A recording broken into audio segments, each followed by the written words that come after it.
Welcome to the Austin All Day Podcast. I'm Jason Powers, and this is episode 15. We're here with Chef Jason Salas of Waltons and a food truck startup consultant. If you guys are looking for any advice for a food truck, you might be able to get it here today for free. You guys sit back, grab a drink, and check it out.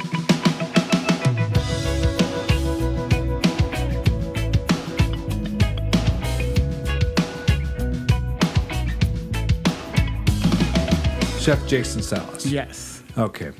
So I know you from Waltons. Yes. And we've crossed paths there. Yes. But we first met when I was the head chef of Citizen Eatery. I don't think I ever talked to you about it, but we just opened and you showed up probably a month after we opened. I love how you say that right now, and now I completely remember, someone shined a light on the whole Citizens Eatery on Burn It. On Burn It, yeah. Okay. So I was their opening chef there. I was only there just for a bit, just to open up the restaurant, and that was it. That's right. How'd that go? Really well. I mean, they're now a 100% vegan restaurant, so. Okay, so it was not. It was just vegetarian when I was there. Vegetarian. And they wanted to focus on mainly burgers. Like, that was their big thing. Veggie burgers. So we started off with, I think, 6 burgers when we opened. We probably tested, I don't know, maybe 100 or so. So there was a lot. Now that it's vegan, what is the focus still burgers? I think they just do basically everything. Not just vegan food. I haven't been there. It kind of intrigues me just to have a vegetarian or vegan burger place in a weird way, because I'm a fan of those, and it sometimes. Yeah. We were talking about the Impossible Burger. Yeah. The chef I was specifically referring to was John Smith.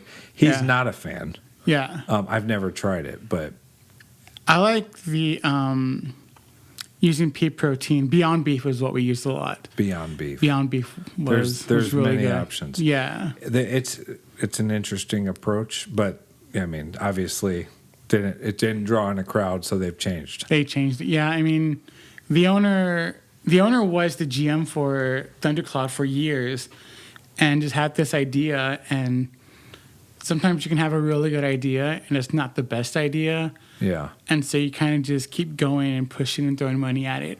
Sometimes you have to just change. So just out of curiosity, the owner, he's obviously a vegetarian or a vegan. Yes. Were you or are you? 100% no. Not at all? Not at all. It was one of the hardest things I ever did, because I'm a meat eater. I love burgers and barbecue, and opening up that restaurant was just so hard. Yeah. But it's also, it's good because you have to have that take on it. If you have, you know what? Let's just go from, I met you there, which is interesting. Yeah. You're no longer there. No. Now I've run into you at Waltons. Yes. And what are you doing at Waltons currently? Everything. Everything. I don't think, I was hired on for one thing, and that kind of turned into something else. And now a lot of what I do is catering and just, I guess, everything there. Okay. Our chef is busy, and so it kind of just falls on me to do a lot of things, which I like. Waltons is a job that it's fun, but it's one of those, until I'm ready to do 100% consulting, I'm comfortable there, and I'm allowed to do other things. It's hard for me to have a full-time job and want to consult, and I've been told many times I can't do both. So are you at Waltons full-time? Ish. Full-time-ish. Full-time-ish. Yeah. I do a lot of consulting right now as well. Okay. But why don't we just expand a little bit on the consulting? Yeah. Go ahead. So Waltons, you're doing.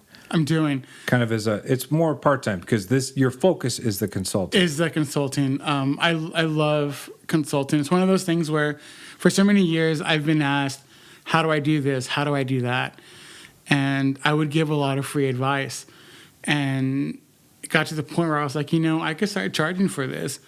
So I started off with, $20, $50 just to sit down and kind of pick my brain. Now I'm at a point where to pick my brain is $200 an hour. Okay. And we sit there and you have me for an hour, and I give all the advice I can. If we go back to where this all originated, the consulting, Yeah. are we talking about Austin always or other? I've gone out to Buda, and But in this area. in Central Texas, yes. Okay. Yeah, Central Texas is where I stay. I don't like going outside of it. It's just, I guess you're from here. yes. Okay. I was originally born in Houston, but we moved here when I was 8, so I claim Austin as home. Sure. Yeah, I don't remember much of Houston. Well, there's not. Do you still go back there? My sister lives in Baytown, so every now and then I'll go and visit, but it's like maybe 4 or 5 times a year, so not very often. Yeah. And yeah, I'm not a big fan of going to Houston. Okay. No, I don't think there's a lot of people from Austin who are fans of going through Houston. Yeah, it's horrible. It's horrible. It's horrible. This is a step up, definitely. Yes, definitely a step up. The food scene here in Austin is just so much better than what it is in Houston or San Antonio or Dallas. I'm not. I've been to Houston a few times. Yeah. And what I gather is there's a huge food scene. Massive. But it's all over the place. It's everywhere. It's really here. We can like hit the main spots. Yeah. In a day. Yeah, easily. Yeah, and I like that a lot. Yeah. It's not overwhelming. No, not at all. It can be. It can be at certain hours of the day. Yeah. But definitely, if you leave midday and you need to go take care of things, it's doable. Oh, 100%. And even like the late night, it's still popping. You can still find something to eat. You can find tacos at 2 a.m. Yeah. Like Where it's Houston, Houston's more of a it's not a big city feel, but it's so big, the whole metro, Yeah. It's every time I go there, I do try and find a place to go to, and it's But just you have good luck or no?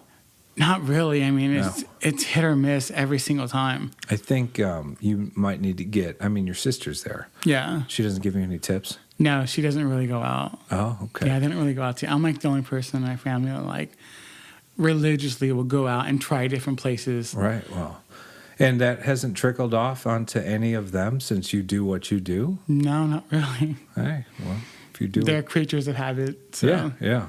which is fine.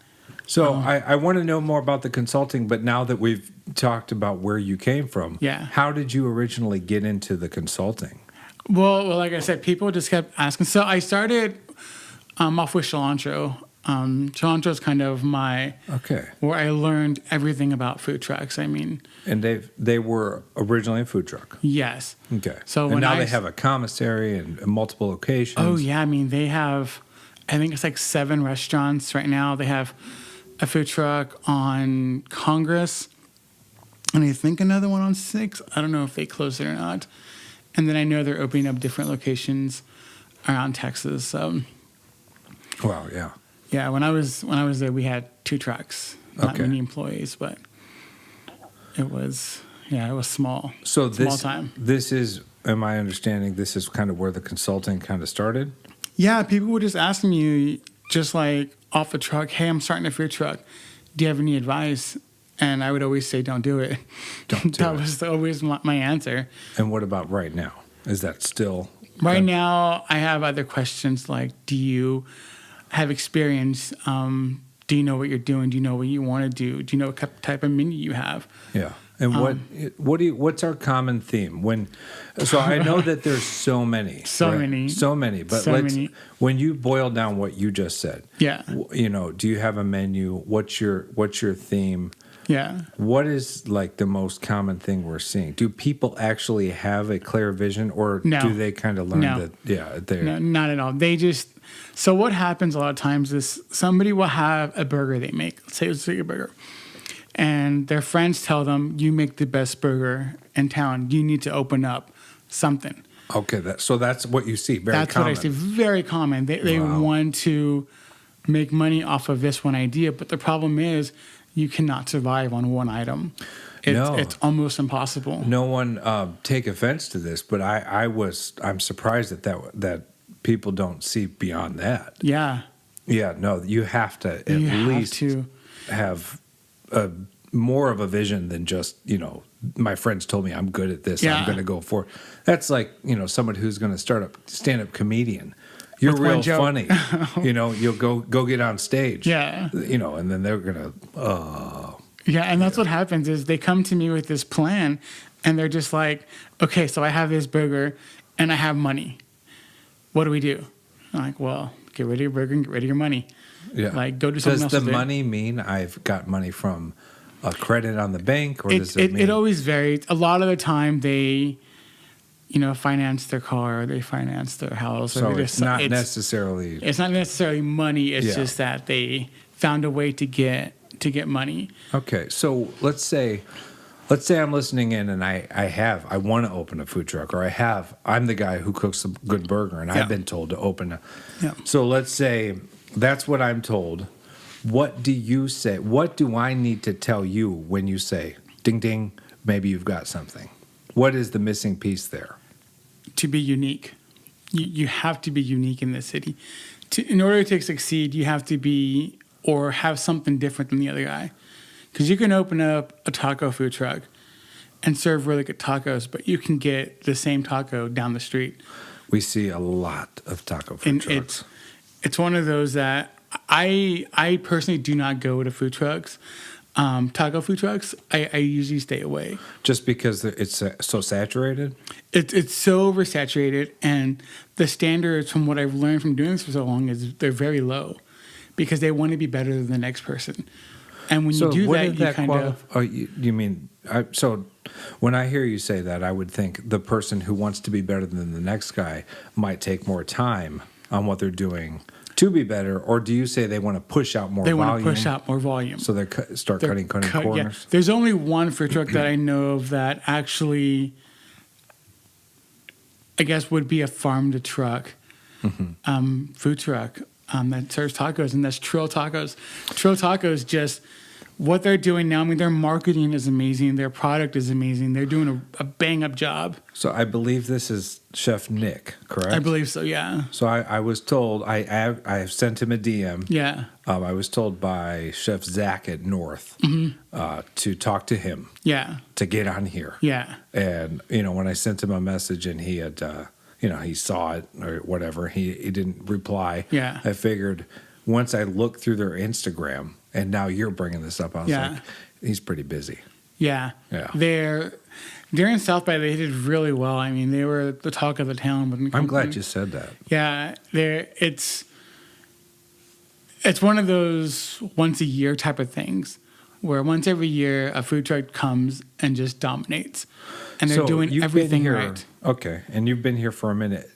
We've talked a little bit about Via 313. Yeah. Was that a food truck that was doing it right, or did that go Once down again, a different path? it's that uniqueness. Yeah, they were doing Detroit, something different, the Detroit style. What's some others, just randomly? Peach Tortilla, Eastside Kings. And we've had a couple guys from Peach Tortilla. Ranch Hand. They're doing Ranch really well. Hand. Yeah. Now, I don't know if it's right now, but Native Hostels, in the back of their Ranch Hand was set up. Yes. Native Hostels on 4th Street got rid of their kitchen. They got rid of their kitchen. That was a huge joke. I mean, I don't want to bash them, but it's just when you open up a place like that and you want to have a restaurant and you don't focus on food and it's more of a bar. It's a bar. So they decided to focus more on the bar. Yeah, and makes perfect sense. And rent out the space in the back for a food truck. Ranch Hand was there, which I ate off of. Yeah. And I was so impressed. Yeah. The guys were awesome. They were enthusiastic. Yeah. It was cool. Yeah, they do a really good job. I'm glad you said that too. Yeah. Yeah. It's really good. And it's so hard to do farm to truck here in Austin because you would think it'd be easy, but it's just when you think about your product and you think about how much space you actually have, it's so small. Right. And people don't think that. You're working with maybe if you're lucky, 400 square feet of actual on a food truck. Yeah. Like maybe 500. I mean, it's now most of these food trucks are renting space in a commissary kitchen. Yes, you would hope they are. Yeah. Most of them are not. A lot of them are not. And I mean, are we talking about like maybe the shadier aspect of that, or all aspects? What else would they be doing out of their home? Yeah, That and happens? it's one of those unspoken things, and I probably shouldn't say it, but I'm very honest about it. It's people just keep things at home and cook at home, and it's not a bad thing. It's just kind of what you have to do. Especially with what we're dealing with trying to start a food truck here in Austin. Yeah, I mean, it's the regulations and the permits you have to have. And before you even open up, you're looking at a couple $1,000s in just permitting and just, everything. It's expensive. And so if you can cut a cost of a commissary, people take it.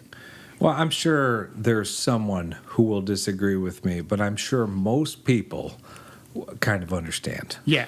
Yeah. And most people don't really care. They're like, hey, as long as it's good, it's good. That's what I mean. And I'm sure there's one person that is just irate it's going to be. Can't stand that fact. Yeah, it doesn't bother me at all, but it's just one of the things that I know and that I see very often. Sure. And I've seen the commissaries that, will house, We're talking about $30 an hour. Right? Yeah. And maybe more. Maybe more. Sometimes they don't even do it by the hour. Sometimes it's by the month. And when you're looking at $1,200, that could be better for you, right? Or no? It depends, because there's some food trucks that just don't need a commissary but have to have one. Yeah. So they'll pay, the 30 or sometimes $500 a month just to have it. And that's another expense. I mean, right. Yeah, the expenses are just outrageous.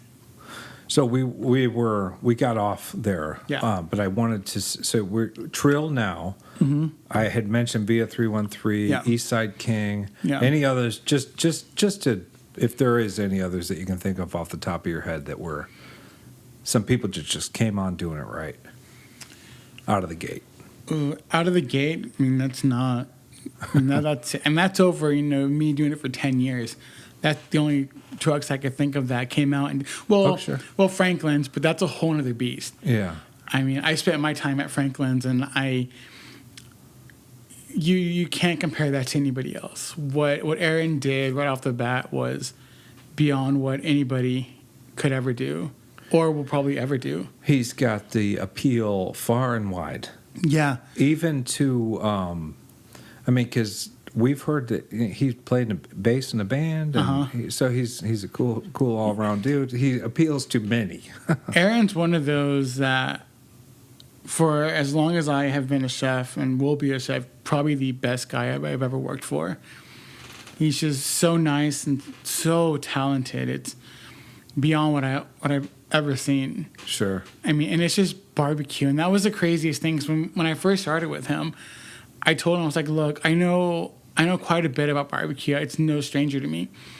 And he just kind of chuckled. And those first couple of hours, I realized I knew nothing about barbecue.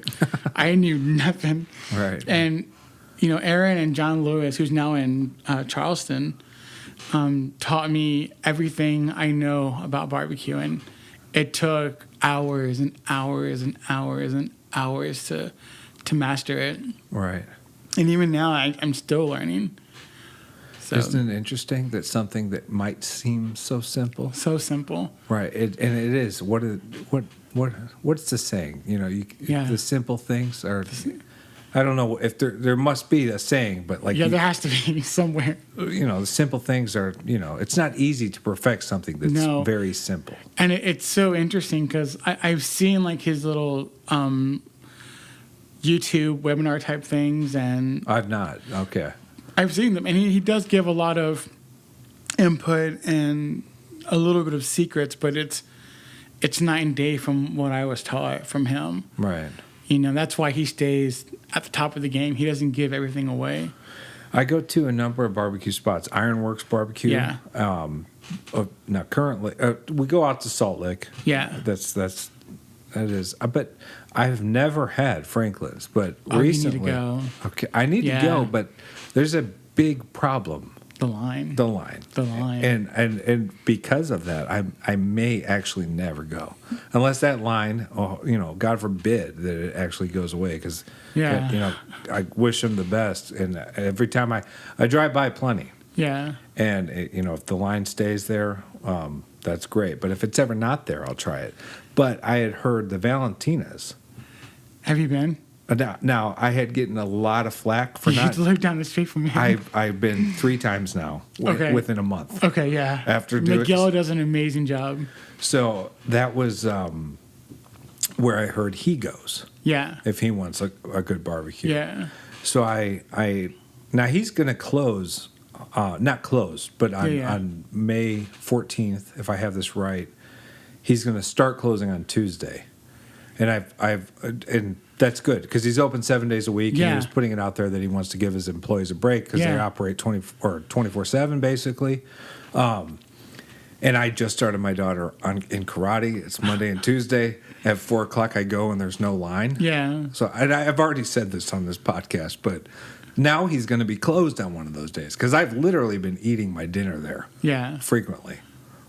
Maybe it's a good thing for me that he's closed because I shouldn't be eating barbecue All the time. all the time. All Like the I said, I've been time. there 3 times in the last month That's a because lot, people yeah. started talking about it. That's a lot. But she's It's at good. karate. Yeah, so. and it's dang good. It's really It's good. very good. What's your suggestion when you go there? Because I've got the pulled pork, I've got the brisket taco twice. I get the fajita tacos. Okay, They're see, they're we incredible. Just need to go try something more. Yeah, they're incredible.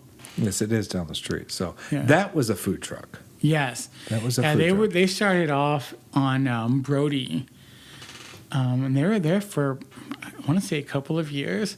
Right. And it's funny because like Aaron would go there all the time. Aaron loves going down to Valentina's. I don't know if he goes down over here anymore, but when it was over on Brody, he was there quite often. Well, and not too far from each other, really. Yeah, no. But Did he announce it when he was there? Did they know Aaron- no. what was going on? no, Aaron never. Aaron's one of those guys that are he's in and out. Always just in Yeah. and out. You don't know he's there. He's just grabs So the he food didn't and ever goes. introduce himself to Miguel, as far as you know? Not that I know they know each other. Yeah. I don't think he ever. Rivals. Yeah. Different sides of the Well, town. what's funny is the barbecue rolls, especially in Texas, they're so close. Yeah, I imagine. You know, everybody knows each other, and if you work somewhere and you go eat somewhere, they usually take care of you and treat you like you're an employee. Like they show you around, they give out secrets. There's been times where I've gone places and they told me their secrets, and they're like, "Yeah, you know, you're part of the family, so we can tell you what we do." Yeah. And You know, it's- that barbecue kind of family, set in Central Texas. Yeah. I think that's what I like so much about Austin and beyond barbecue is it seems like that's how all the restaurants are as well.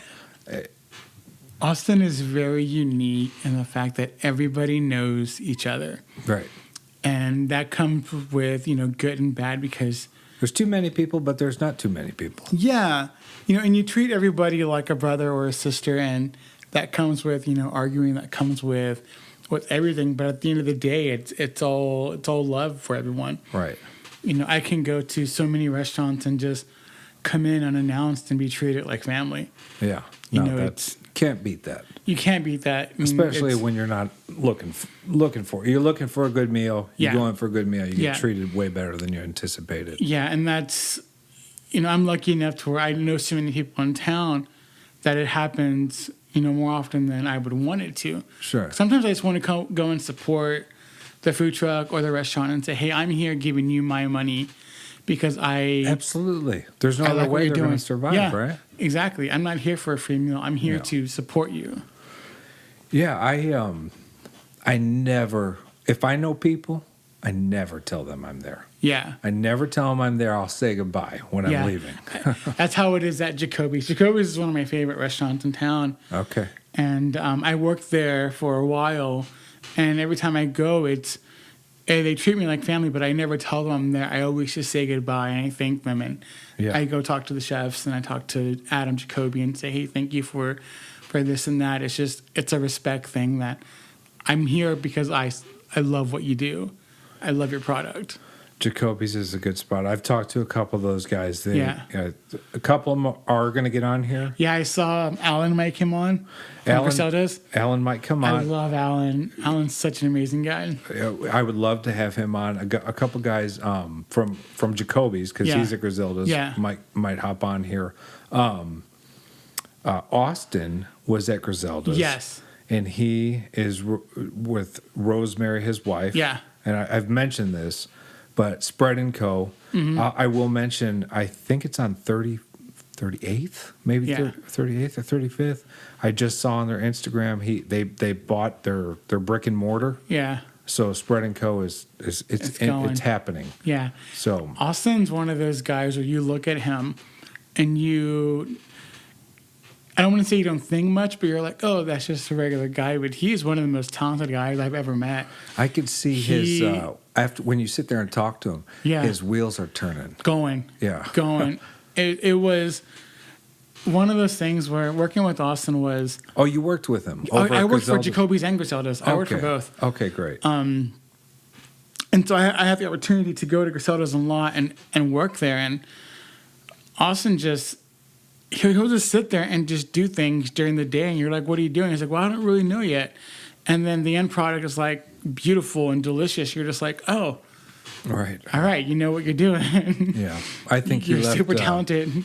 I think he left Griselda's in good hands with Alan. Yeah, Alan's very talented as well. He's very funny, but when it comes down to let's get it done, Alan gets it done. And yeah, definitely. They're lucky to have him there.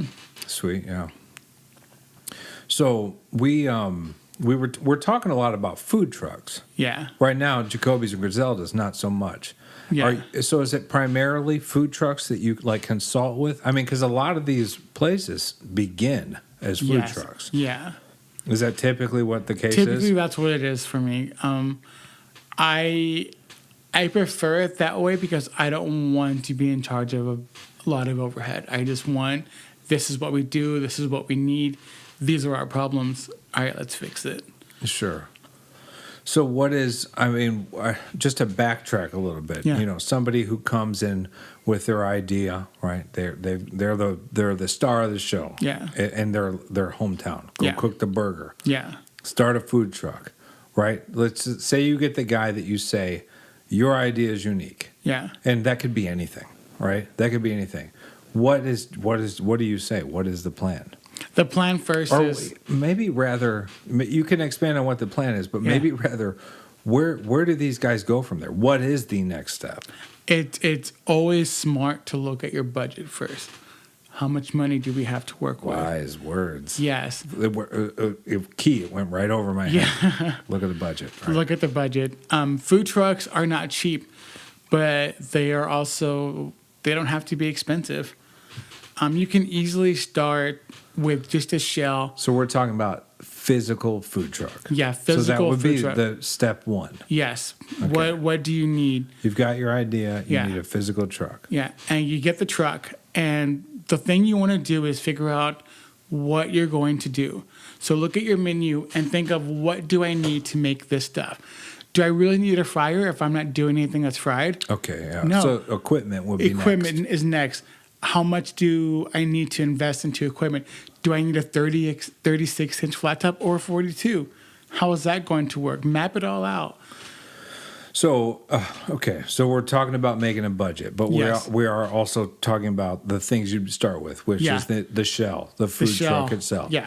Next, you'd be looking at the equipment, but we're talking about pricing these things out. Okay, so where should we go look for these things? So I always suggest to buy used. You don't need... Used. I figured. You don't need brand new everything. Right. And that's the hardest part for people is they think, well, we have the money. We can buy brand new. And I'm like, no, you don't have the money. You can spend, say, $200 on a used flat top. Right. Great. From AAA. Great. It works fine. Nothing's wrong with it. Or you can go and spend $1,000 on it. And you have a $1,000 flat top. And then in 6 months, when you're hurting and you need that extra $800, you're staring at your flat top thinking, crap, I should have bought used. Right.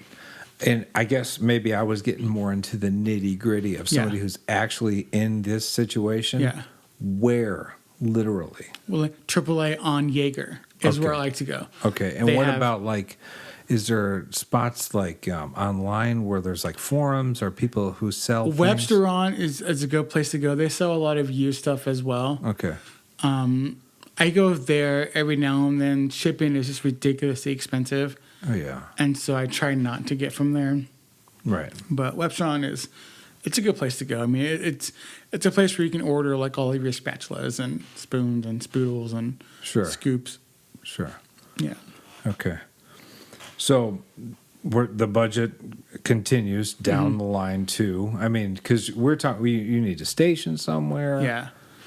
Location is Staffing. Staffing is usually not what you want to look at first. I mean, you don't want to start a food truck and be like, okay, I need employees.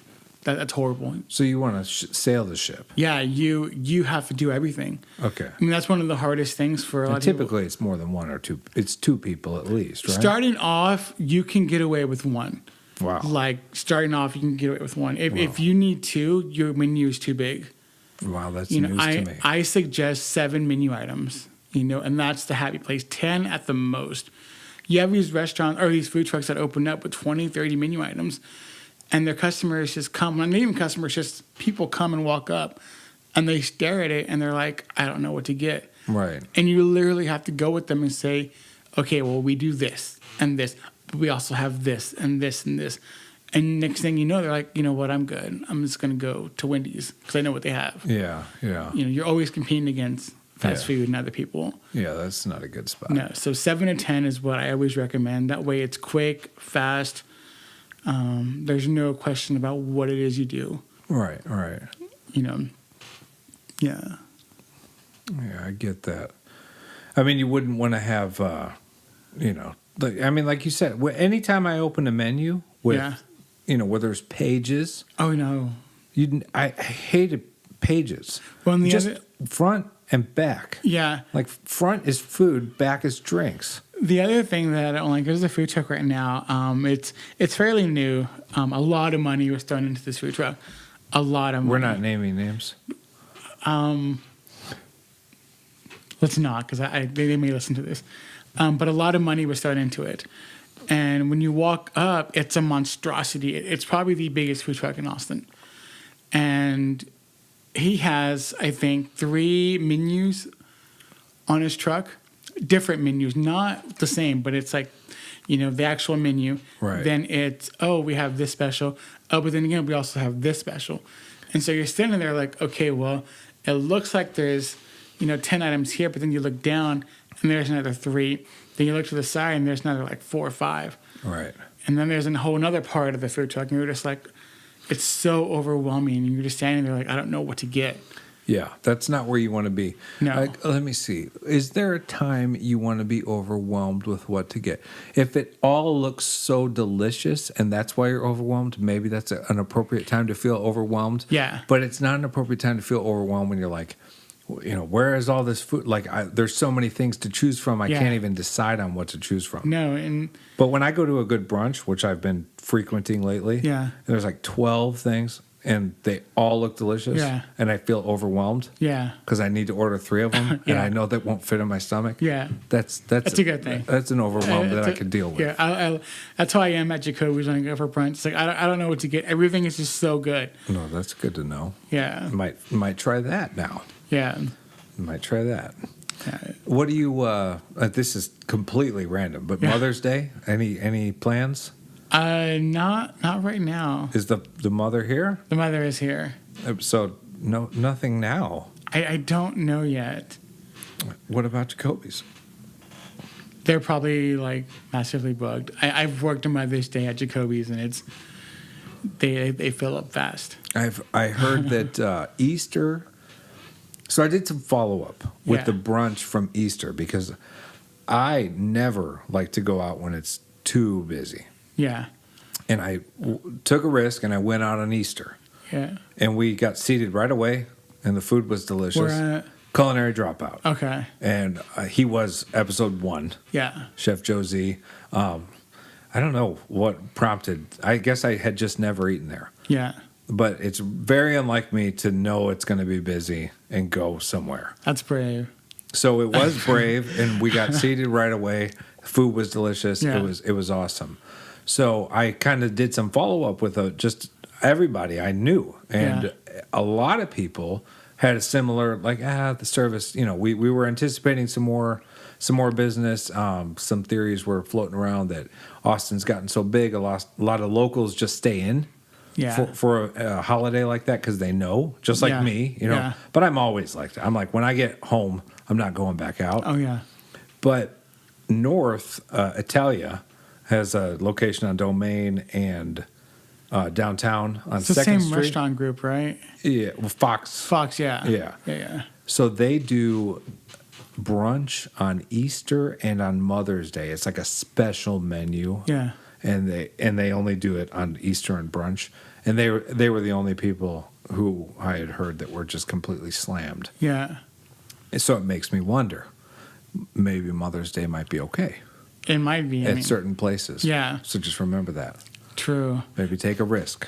Well, I think, Most Austinites are shivering at home saying, there's no way we're going out no there. way. My mom's lucky enough to have a chef as a son, and so she's just like, why don't you just make me something? So it kind of saves on money and saves on time and Yeah, saves on going anywhere. It's like, oh, I'll just cook. that's It's true. fine. So when you cook, and sorry, I'm just kind of going off. Yeah. When you cook, do you kind of prefer, because typically when I cook, I know what I want. Yeah. And if you're decent, you can make what you want. So Yeah. it's like, you prefer to just eat your own food than go out?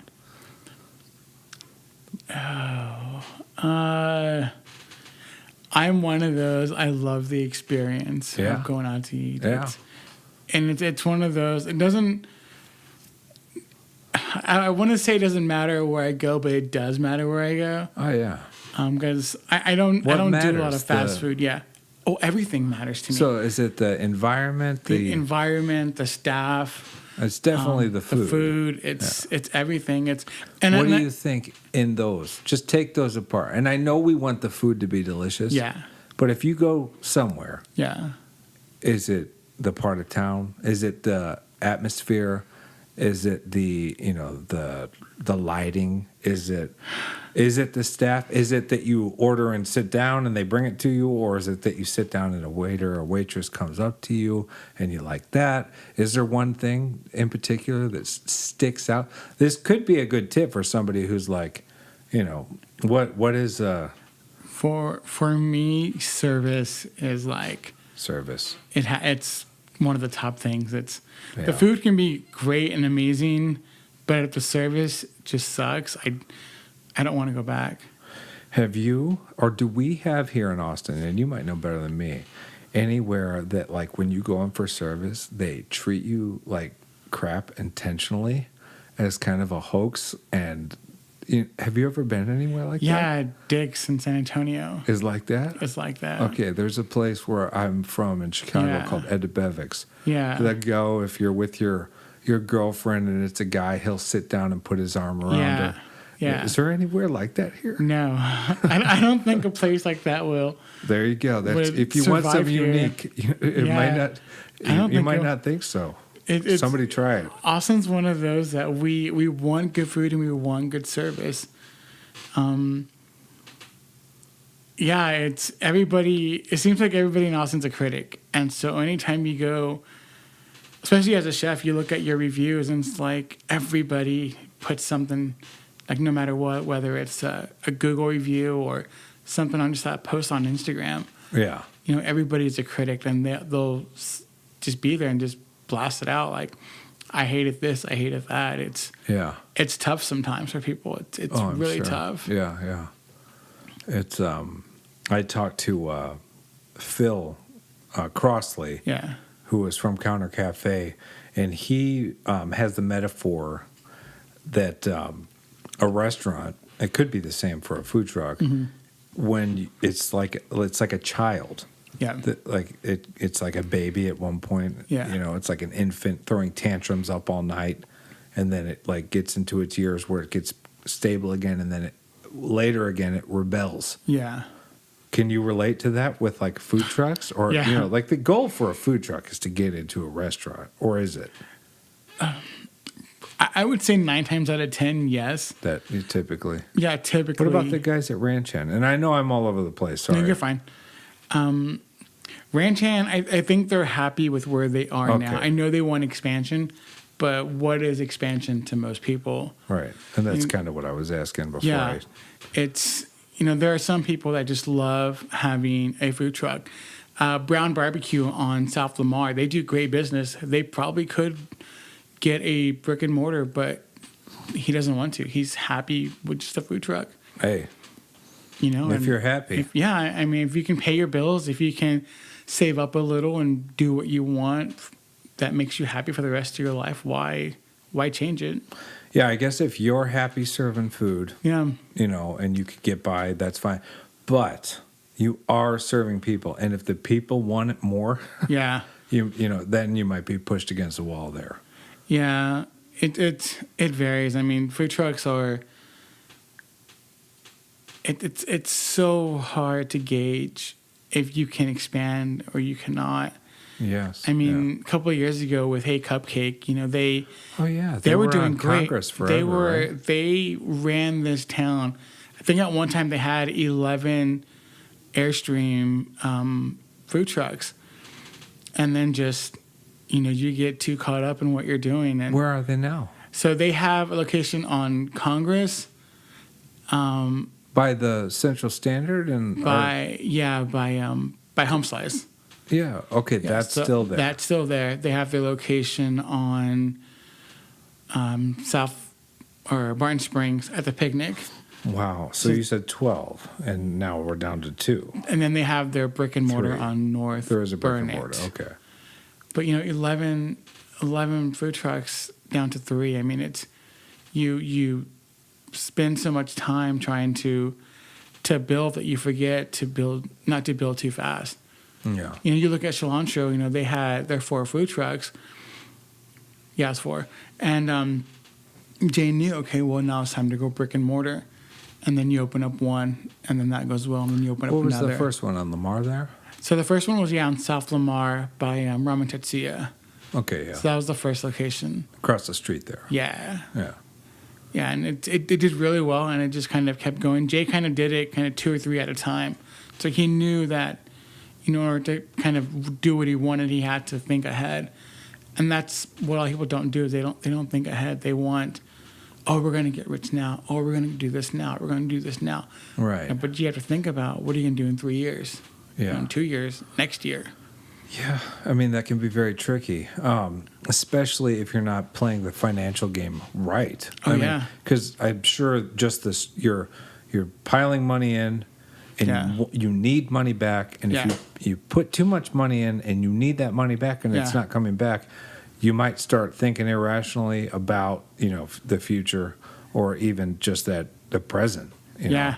I mean, it's so many food trucks just go month to month and sometimes can't even cover the next month. They don't think ahead. A lot of questions that I get asked is, how do I get more business? How do I do catering? How do I get into these type of events? Sure.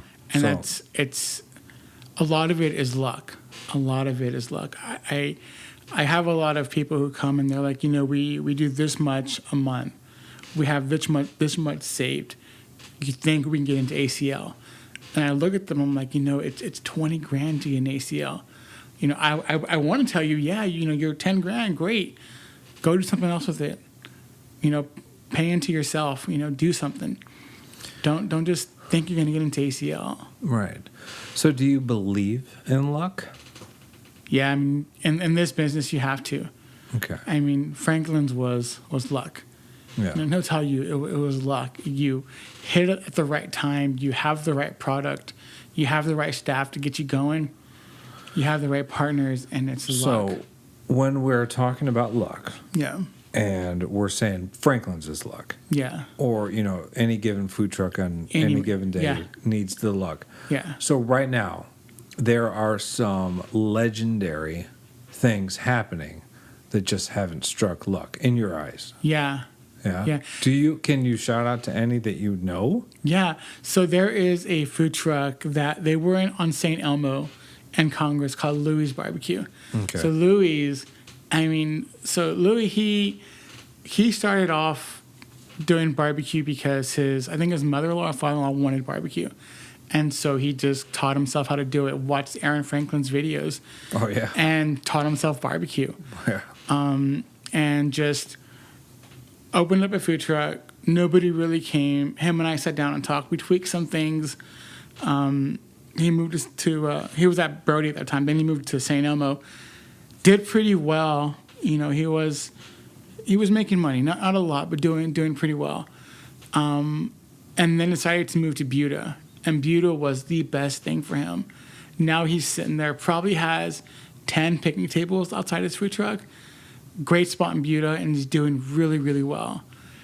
You know, and he's one of those he's going to, in a couple of years, maybe in a year, he'll be one of the top people in the barbecue world in Texas. He's that good. He's very talented. Okay. So Buda might even be more financially sound for somebody. Yes. So Austin can be, it's almost like unless you're rolling the dice and striking luck, I mean, it can be, pretty cutthroat. It's so cutthroat. And it's one of those things where, so with my clients, I sign NDAs with them because nobody wants me to work with a competitor. You know, they don't want to know that I'm working with the food truck next to them. Okay. They just don't want to. They just don't want that. Right. Why would I help them when I'm helping their next door neighbor? It's like, no, they don't want that. It's so cutthroat.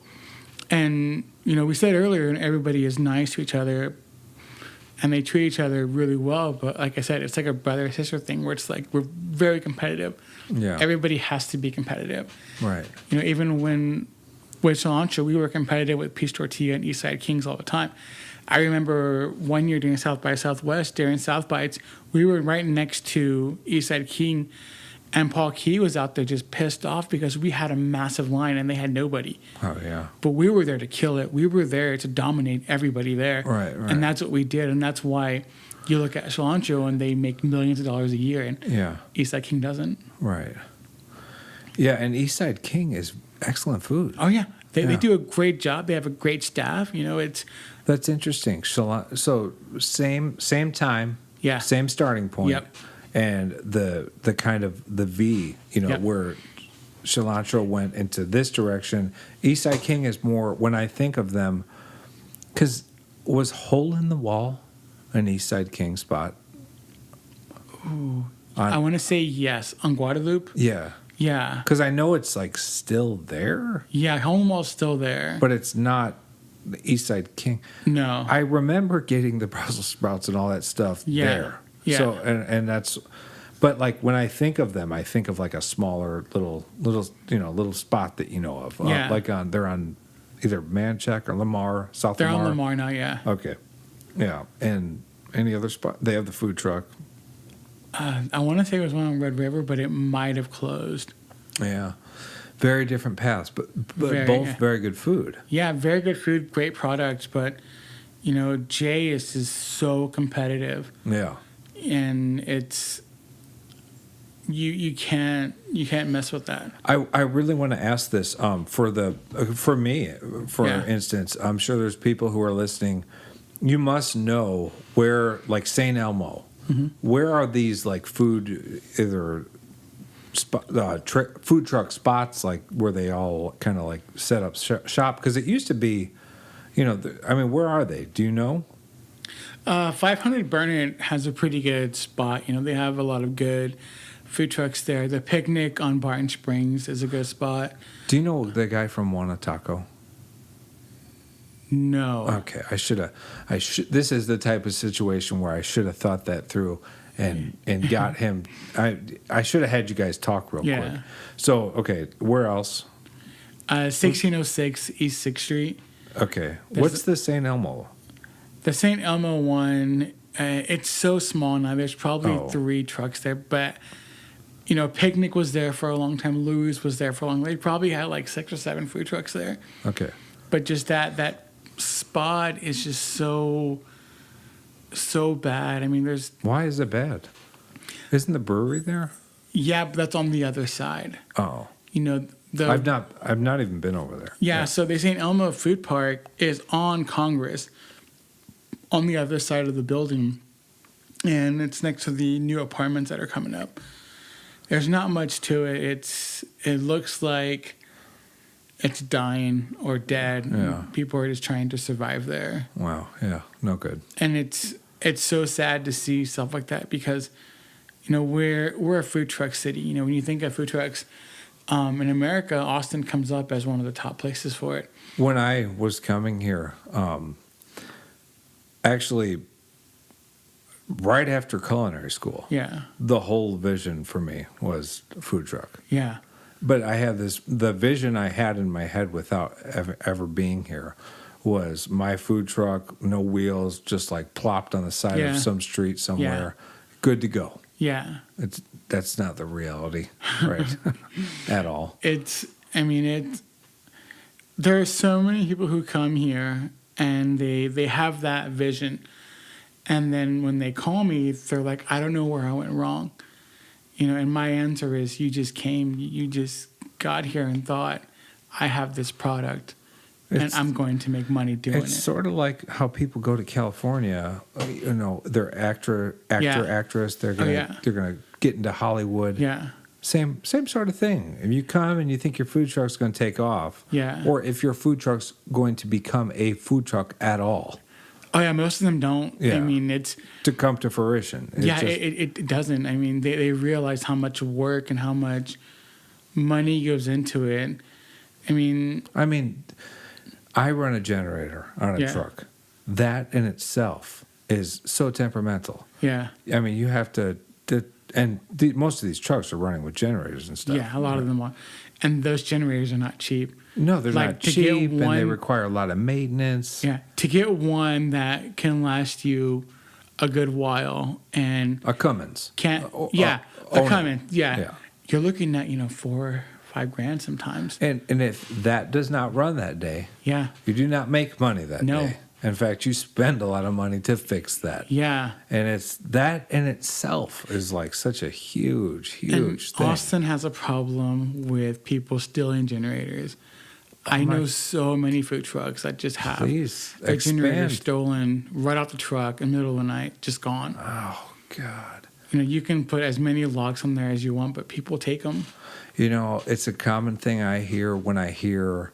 I have had my knife roll for 15 years. Yeah.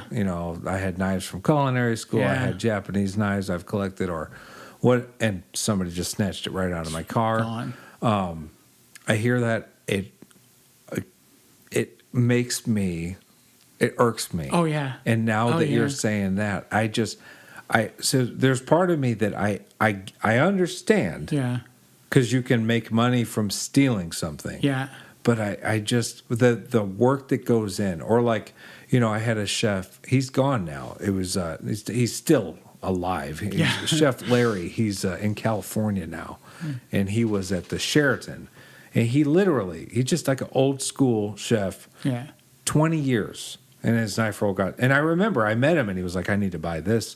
I need to buy this. My knife roll got stolen out of my truck, and 20 years, and you don't know what to do. You're just like, that's my life. That's how I make a living. It's gone. I remember he was buying piece by piece back, and it was just sad to watch. Yeah, it was sad to watch him have to do that.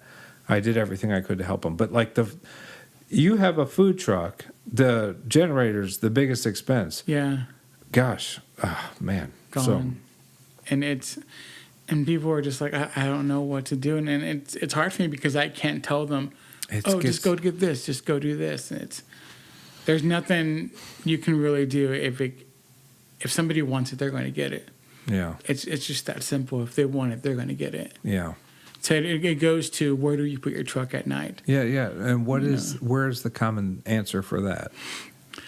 Who knows? Yeah. You should pay for a storage unit, and you should pay for a storage unit with security. A lot of storage units don't allow food trucks to be stored there. Really? Yeah. Is there a reason?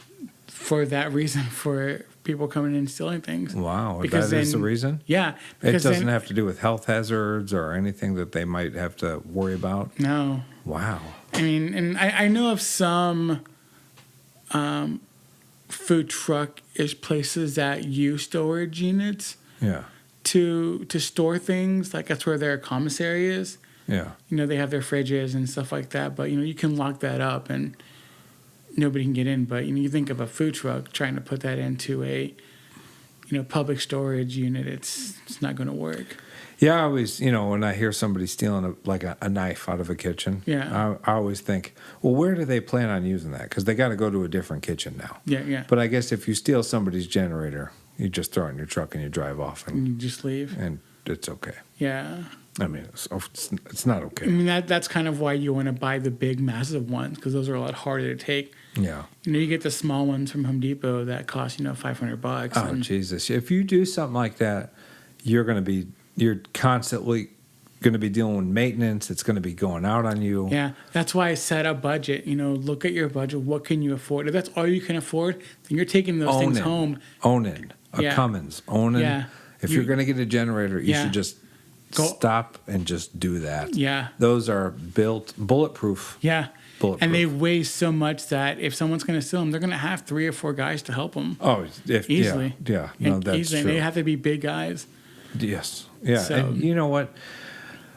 Is it ever suggested if you have a generator that maybe you should build something around it? The problem with that is, we did that. I've done it a couple of times at a couple of places, but you built that box and you have to have a vent. Yeah. So the generator can breathe. Right. Well, how big is that vent?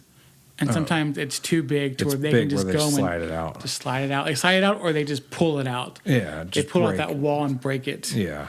So it's hard. Okay. Because I've seen wooden boxes where their vent was, like a 6 by 6 inch, hole that had something covering it, kind of like some kind of a mesh. But then, like, the generator gets hot.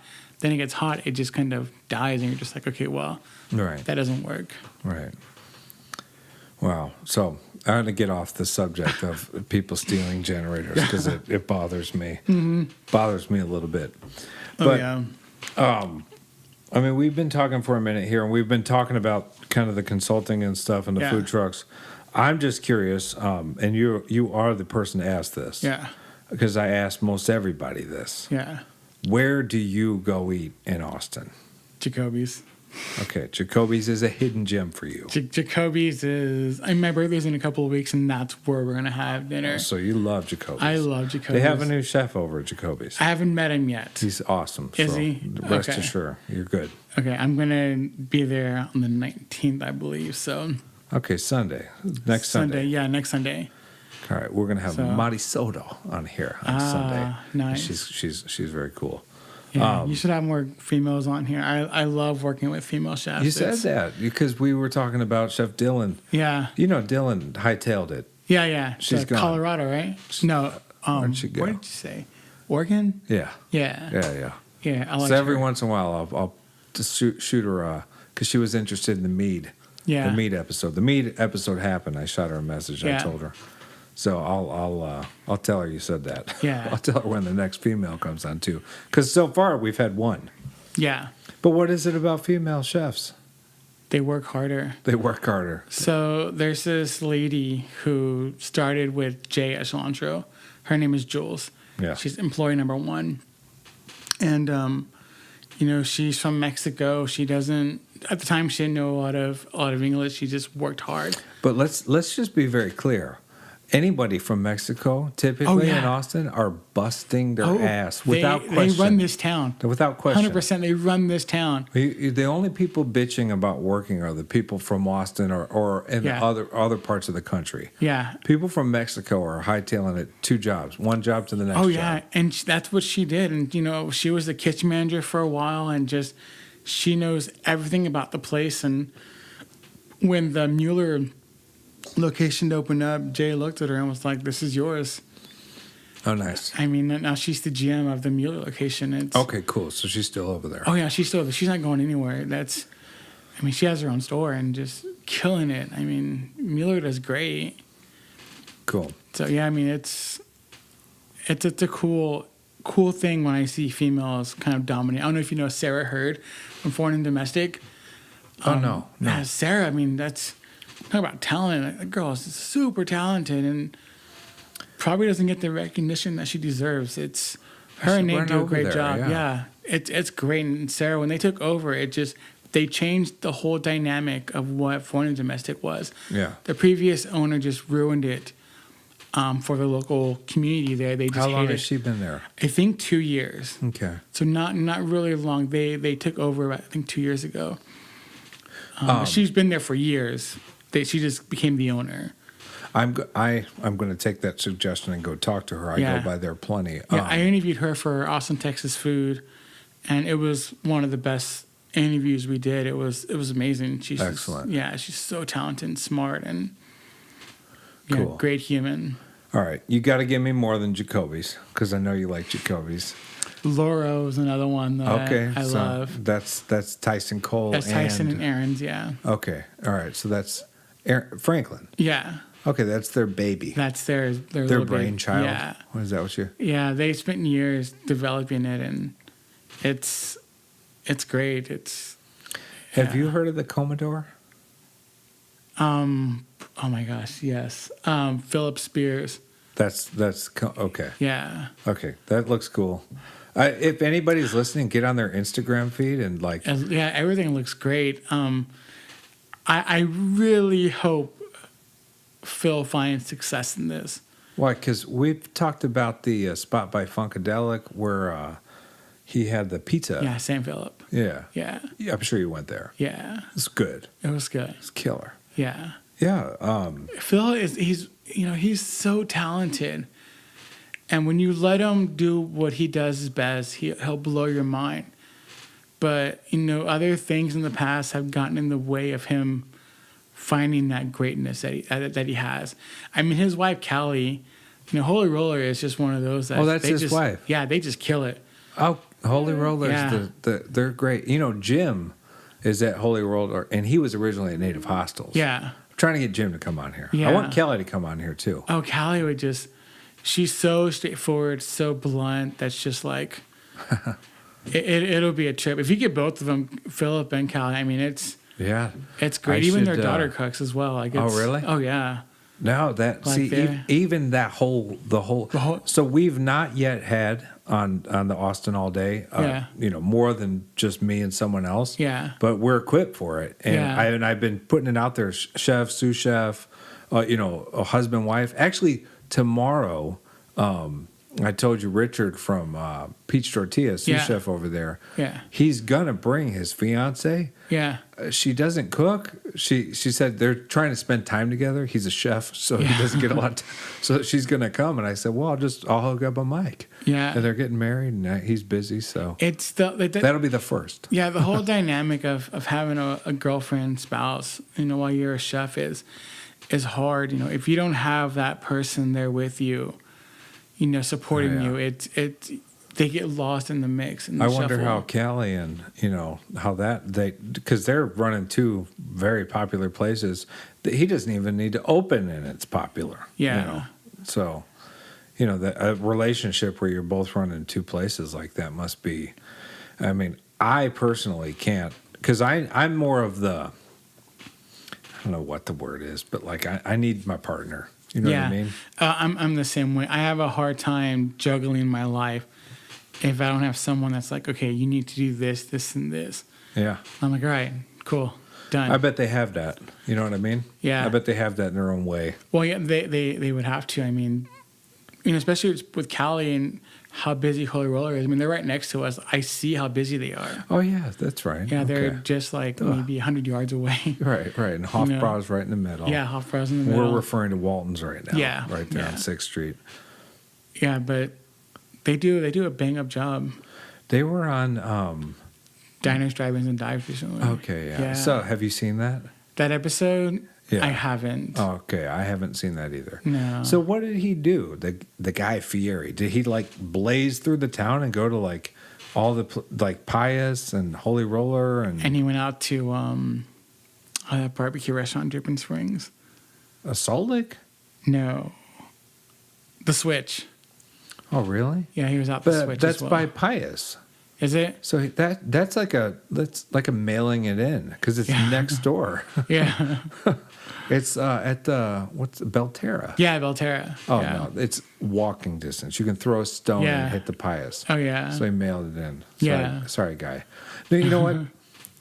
Any of those food shows can be interesting. Mm-hmm. I mean, hell, we're doing a podcast. This podcast is not geared towards like that kind of like junk food TV. Oh no. I want people to benefit from this and get like a peek into the. Well, and I think it's something that a lot of people want in this town. Everybody wants to know what their favorite chef is doing, or kind of how to do something in the industry. Like I said earlier, everybody's a critic, so everybody wants to know what's going on. They all want to know what the it thing is. Yeah. And one thing that I have a lot of trouble with people is how to be relevant. How can you be relevant in this city? Because there's so many food trucks, there's so many restaurants. Oh yeah. You're looking at thousands upon thousands, and you have to be relevant. And being relevant, it's hard. It's so hard in the city. Okay, so we've touched on luck. Yes. We've touched now on relevancy. Yeah. And I know that you give people advice, but like when we say, "Hey, it's luck." Yeah. How do you find that luck? Yeah. No. Yeah. How do you find that luck? Or like when you say like, how do you like? Because if I say, "How am I going to promote something?" Yeah. Right away, my brain is like, well, it needs to be on Instagram, it needs to be on Facebook, Yeah. It needs to be on Twitter, Yeah. It needs to be in people's faces. Yeah. So the hard thing about that is, so to be relevant, you have to spend money. And that's something that nobody really thinks about is so they don't do budget they need for to spend money on like like marketing people to create algorithms or however not create algorithms to figure work out those. figure them out. Yeah. So a lot of people want to pay a marketing firm or a PR firm and have them do all the work for them. And to me, that's one of the worst things to do. Listen, I work with someone who did that. Yeah. Like in my backyard. Yeah. With something like the business I'm in. Yeah. And it could not have been worse. And I'll go into detail. We had hired someone. Like my idea is in any kind of business is you want to be personable, and you want to be able to reach out and talk to the person. It's not Sears where you press one for you don't want that. Yeah. So we had someone who was like running, what do you call contests? Get on and like this picture, and then you're entered into a contest. This is like someone we hired, for a $20 Amazon card. Yeah.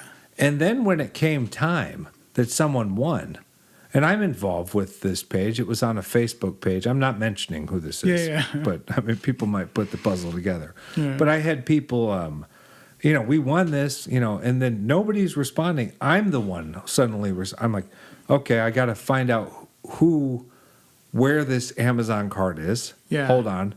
And I'm like, suddenly you get the personable part because I'm going back and forth. Yeah. But these people are completely frustrated with something they've paid for, and so that. Paying someone to run the thing, in my experience, is a no-go. No. You need to either be there and do it, or like have family involved with it, or something. Oh yeah, close friends. There's a food truck in Austin. I talked about them earlier, where they just have the monstrosity and a lot of money. They spend $10,000 on a PR firm here in Austin, and literally got nothing. Well, if you have people, it's like I said, you need to be. I never understood. I still don't understand the way the algorithms and all that stuff work. Because my whole thing is, I mean, I guess it comes down to taste too. Yeah. I mean, if you have like a more commercial appeal, and people are just looking for something that they like. But when I'm looking personally for something that I like, I want to know that the people that are up the chain of command, the owners maybe, they're involved. Yeah. So a lot of times when somebody comes to me with this and they ask me, how do I become relevant, or how do I gain more business or make my customers feel like they're wanted and they're part of it, I always respond with, you make them believe that whatever you're doing is the best. If you're doing tacos, you tell them, we are the best. We are the best, and you're going to love it. With cilantro, it was one of those things where we created that cilantro life, where when you went downtown on the weekend, you came to us first, and then you got a little drunk, and you came back and you ate. And then before you left, you came and eat. Right. And that's what we did. And, we would do things where, from the music that we would play that night, I would make it a huge dance party. And we would have hundreds of people outside the truck just jamming and dancing, having the best time. And we were just making so much money. But we created that cilantro life for them where they're like, you know what, we're part of this. We belong here. Yeah. So I tell people, make whatever it is you're doing an experience. An experience. That's very good. It has to be an experience. Franklin's an experience. Salt Lake, an experience. Peach Tortilla, an experience. You go to Peach Tortilla for those milkshakes that they have. People love those things. I cannot wait to ask him about, because I didn't even know about that. Yeah. And then Michael Rowland from Bar Peach brought it up. Yeah. That Kevin Cox is the master behind all these. And then I've browsed Instagram for we're gonna have Chef Richard here tomorrow, and he's holding all these shakes, and I need to pick his brain. Oh yeah, well they all have alcohol in them and stuff. Yeah, it's one of those things. It's like it's simple and it's stupid in a way, but it's brilliant. He found a marketing thing that worked. Just a milkshake. Oh, let's throw a donut on there. Oh my gosh, people love this. Oh, they're extravagant looking. Let's throw this on top. Oh my gosh, you were going to love this. And they did. And if you look at what they were doing before the event, they were just pushing it hard. This is the best thing you're ever going to have. This is so good. Can't wait till you can try it. And people lined up. Lined up, and they sold out. Yeah.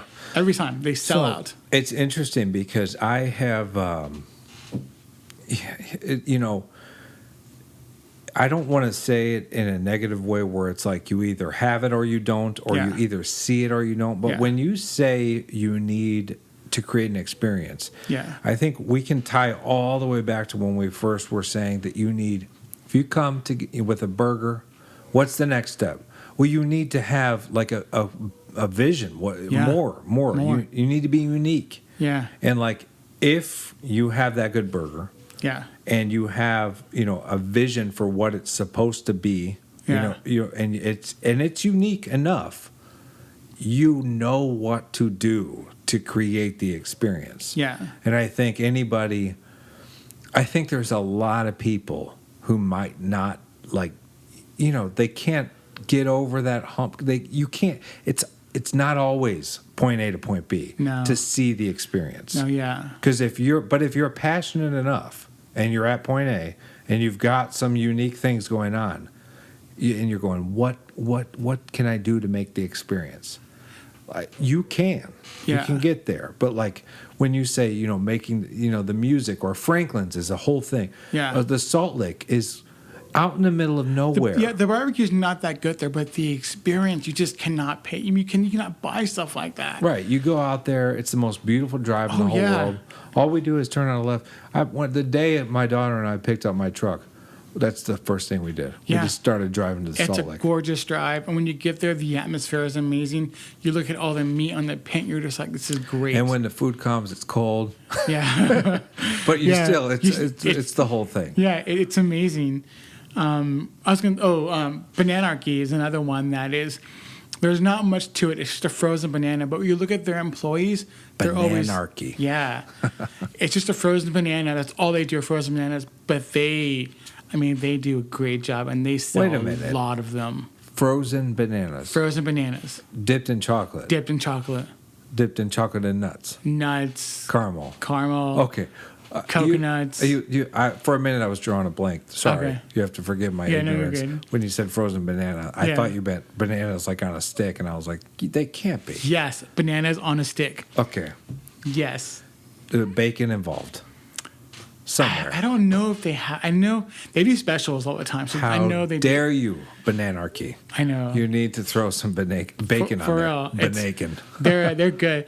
But you look at their employees, and they're always very charismatic. They're always very just like out there, but in a very good way. Creating an experience. Creating that experience for you. If you're enthusiastic, I think, man, it can be, because I'm just tying most recently into this podcast. Yeah. Started up this podcast. This podcast is a month old as of a couple days ago. Yeah. And I literally thought of the podcast just about a month ago. Yeah. There was no thought into it. Yeah. And that's the best thing, with food trucks and restaurants. When you have the idea and it's hot, go with it. Go with it. Go with it. And let's just see what happens. I love people like that who are just like, okay, I have this idea. Let's go. I woke up in the middle of the night. Yeah. And I ran out of the house. About the podcast. Woke up, middle of the night, podcast. Sounds like a great idea. Yeah. Ran out of the house and started telling every chef I could see. Yeah. Podcast. This is going to be great. Yeah. What should we call it? Yeah. I was showing people names. I was showing people. There was nothing. And now here we are a month later. Yeah. A bunch of people are listening. Yeah. Episode 15 here. Yeah. And it just, in my eyes, I mean, I may be wrong, but we have kind of an experience happening. You come out, I know we're in South Austin. We're not that far from each other. No. But, the atmosphere in here, I did move it around a bit. Yeah. But I've tried to create an experience that obviously anyone listening isn't, but for you. Yeah. Coming here. So, and you've had no marketing. That's the great thing about it. I did go out of my way and create a Facebook. I did go out of my way and create an Instagram. I did create the Twitter. Yeah. All that stuff. But I have not paid for anybody to do anything for me. No, you shouldn't. No, but what I've done is just the bare essentials. Yeah. And the only thing I've done is say, listen, I'm doing a podcast. Yeah. Here it is. Yeah, come be on it. Tell your friends if you like it. Yeah. And that's all. But you know what? And I'm very happy doing this so far. Yeah. And but I'm trying to tie back in the experience thing, because even when I was doing this, it wasn't until people started doing it that they were telling me I had a lot of fun. Yeah. I got away from my kitchen. We just kind of had a conversation. And that was I was like, oh, that's good to hear. I didn't even, and it's becoming an experience, but not one that I saw. Yeah. So sometimes these guys, right? I'm just trying to tie this back into you have a food truck with a great idea, and we're talking about starting an experience. You have to have that experience. And for me, I'm one of those that I love giving advice to people. Yeah. I've been in this business for so long, and I feel like I have to give back with my knowledge. I know so much about it, and I know how to do it, and I've been successful with what I've worked with and who I've worked with, that if I don't pay it back and say, hey, I'm going on a podcast, I'm going to give out a lot of free advice, listen to it, and then we can talk some more about it, just no charge, let's just talk. I love that experience. Absolutely. I love giving that experience. And so to be a little more raw about you and yourself, you've given out advice. Have you ever given out some advice that it just did not work? There's a restaurant on South First. They are one of the biggest vegetarian restaurants in town. Okay. I gave some advice, and not really advice. I was a consultant there. I was there for 3 months, I believe, and it just did not work. It was just me and the owner clashed so much. There are things that I wanted to do that she didn't want to do, and there were things she wanted to do that I didn't want to do. It's not a McCormick? No. No. Okay. No, it's a solo restaurant. I mean, this restaurant brings in about $8 million a year. Okay. They are no joke. So they're still trucking. Yeah. Okay. They're doing, I don't want to say they're doing well. I mean, their food cost is about 40%. Their labor is about 43%. They're not doing. Does it start with a B? Yes. Okay. Yeah. Okay. And it just didn't work out at all. Okay. And but you're a meat eater. Yeah. You're a carnivore. Yeah. Maybe, I mean, it wasn't. Hey, maybe that's the flag for you. Yeah, but I do really well with barbecue restaurants, and food trucks. I do great with them. I find success in all of them. What do you find yourself at Citizens for? Just the challenge. The challenge. The challenge. But Citizens are they doing okay? Yeah, I mean they're still open. It's been 2 years. I mean they do. I mean, changing a menu doesn't necessarily mean you're failing. It's giving people what they want. Changing your menu is I mean, so Jack Allen's, right? Yes. They've been open they're always busy. If we go there right now, we're waiting. Yes. And we have to sit at the bar because we can't stand it, and we're maybe eating at the bar. Yeah. Okay. unless we wait for our table, which will be Yeah. 45 minutes. So To an hour. To an hour. Yeah. But now I know there's been, and I have to like backtrack a little. I know there's been subtle changes. Yeah. But their menu's been like the same since they opened, and I always criticized that. I was like, well, and they've come out with other things. Yeah. But there's not like there are restaurants that like change their menu frequently. And I don't think there's anything wrong with that. No. I mean, as long as you keep the awesome things that I want on the menu, then you're good to go. Well, I mean, you have to. I mean, look at a place like, IHOP. They stick with what they know. Well, what does IHOP have besides? I mean, they do pancakes. other stuff, but it's just like, it's pancakes. What was that International House of Burgers thing? That was stupid. That was a huge marketing ploy they did. I don't think it worked. And we're talking about it now. So it sort of did. Sort of did, but it was, it worked in the sense of people were talking about it. That's it. That's it. So weird. So weird. So weird that you can make people talk about things by saying, we're going to change our name. Yeah. Like the Dunkin' Donuts. Yeah. Changing to just Dunkin'. Yeah. I don't even know if that's a thing, but here we are. Yeah, and talking. But like for nothing. Yeah. Nothing's changed. It's putting that except for Dunkachinos will always be delicious. Yeah, it's putting that little seed in their head. Going back to what Shalon show, and I know late night, it's come before, come during, and come after. Like this is. That was the thing. I'm putting it in your head. Did you guys ever run a like if you had come before and you came? No, there was no like reward or like the best thing. Your last meal's free when you're stumbling over here. My favorite thing to do was, I used to say, from this time to this time, I will give free lettuce on every taco. Lettuce? Just mention this. And people would come and say, hey, I'm here for tacos. Do I still get the free lettuce? And I would be like, yeah. And because you came, I'll put them on 2 tacos. Free lettuce. Free lettuce. They came. It's just planting that seed.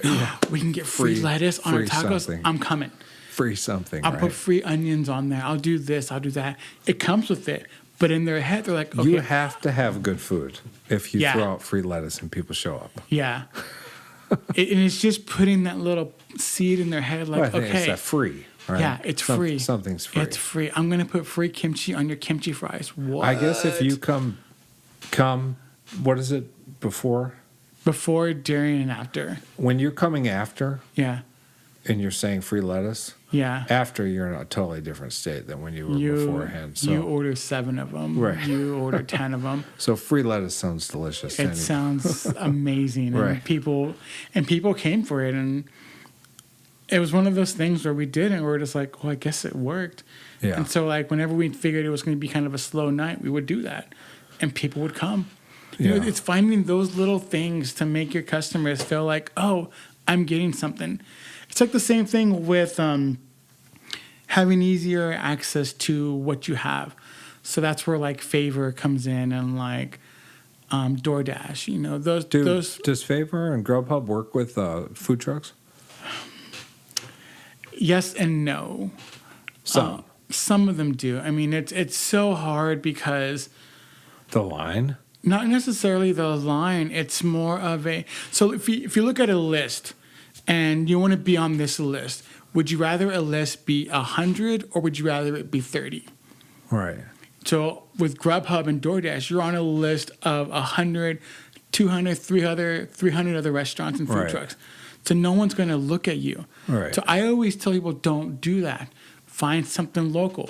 There's an app here in Austin called Quick Bite, where it's an order ahead app, where you can go and order your food on the app, pay for it, tip and everything, and then just show up and grab your food and leave. Right. Those type of apps are perfect for food trucks.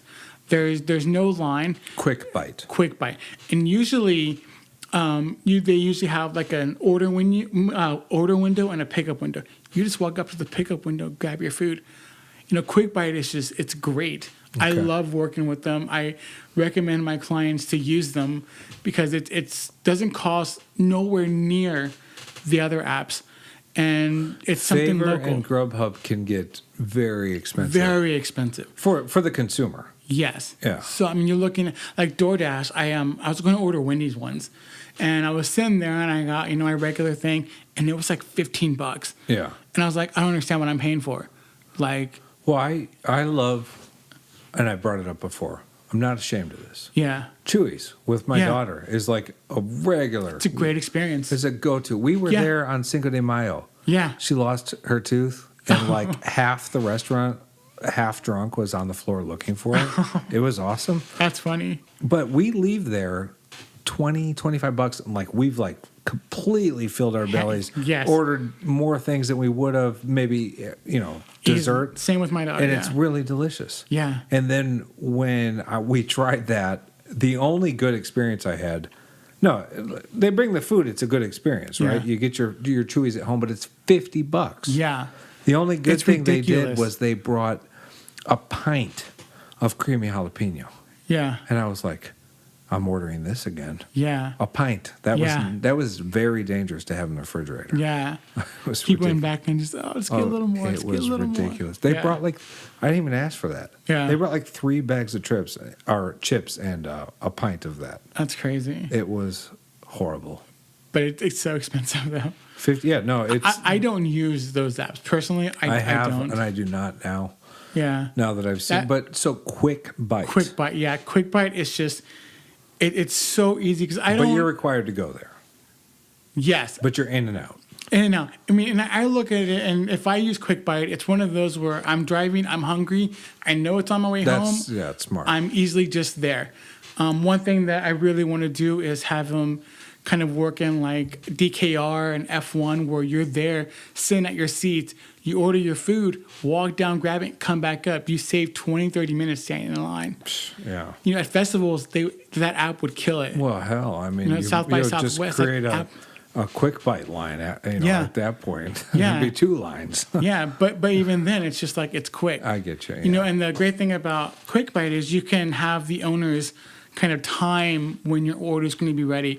So if they have a line, they can say, hey, it's going to be another 15 minutes. And they'll tell you. Yeah. And you kind of go with that. Stuck waiting, yeah. Yeah, that's cool. Quick Bite.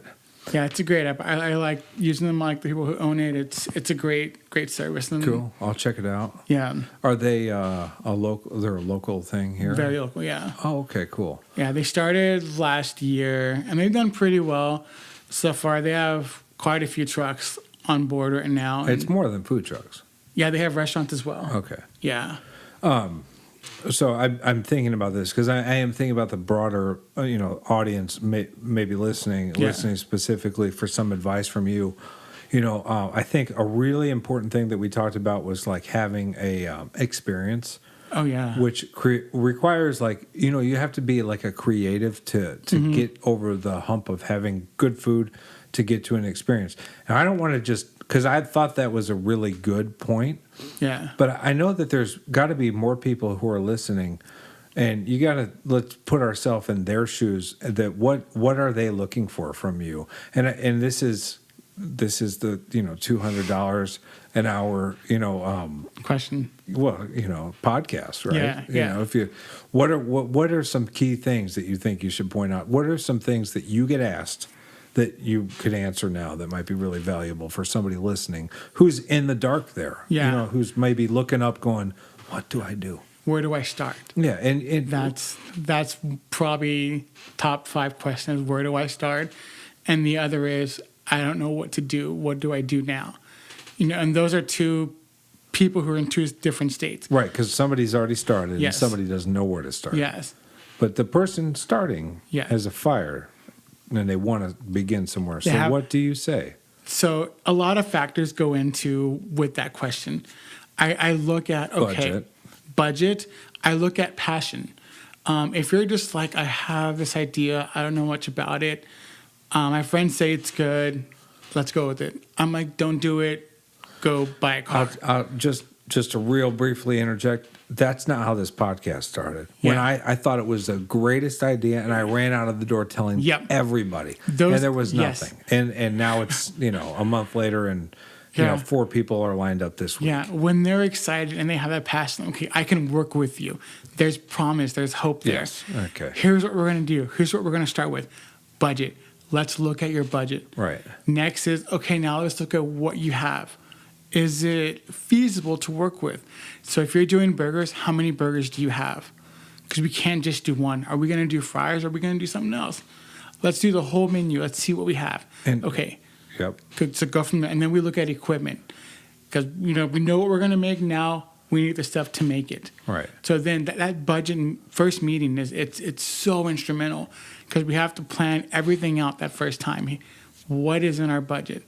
Don't think about paying yourself. That's not going to happen. Right. So how much time do you have? Right.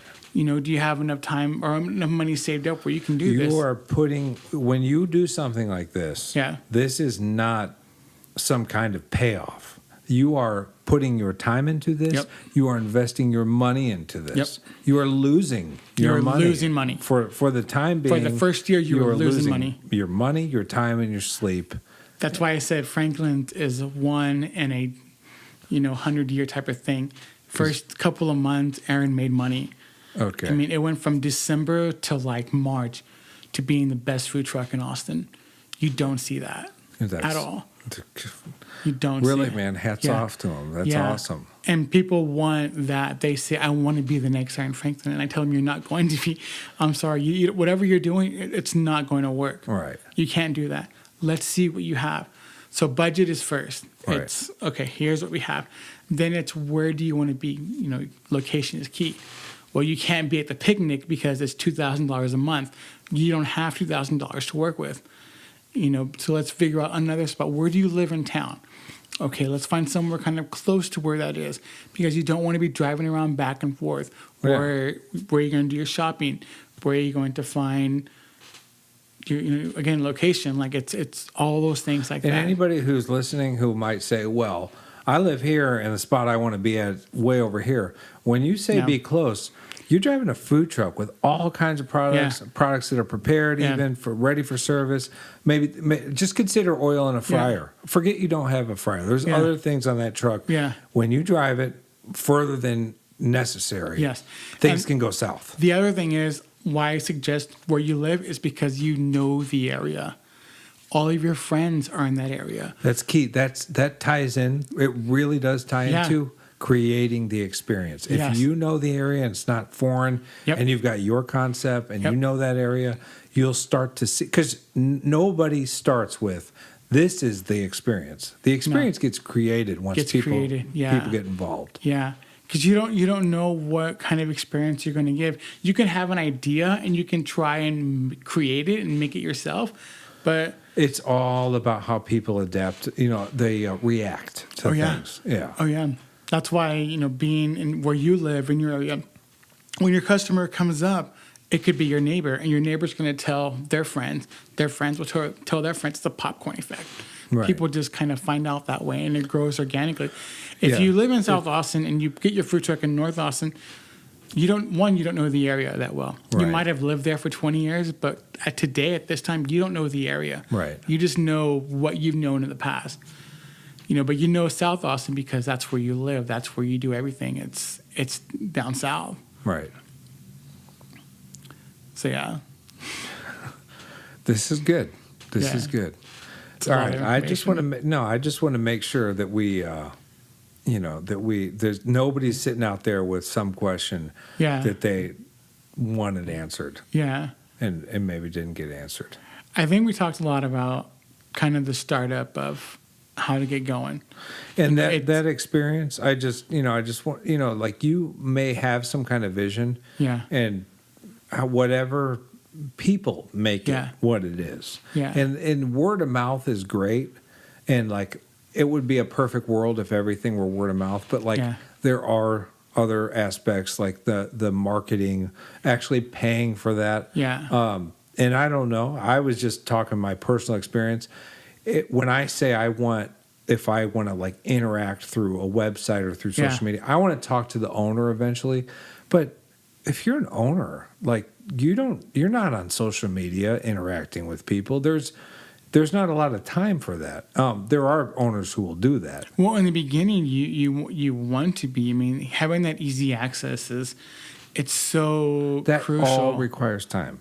all time. All time, all money, time, all your sleep. Yeah, that's why I said, like, how much time do you have? Yeah. Like, do you have another job? Because I need to know that, because then we need to find someone who can do other stuff that you can't do. Yeah. You know, or do you have everything all in and you can do this 24/7? So in a nutshell, the advice is, don't do it, go home. Yeah, don't do it, go home. Whatever idea you have, it's been done or it's being done. And I'll say, if you have an idea and you know my idea is going to work and you're like super passionate about it, that's probably the type of thing you should just roll with. Yeah.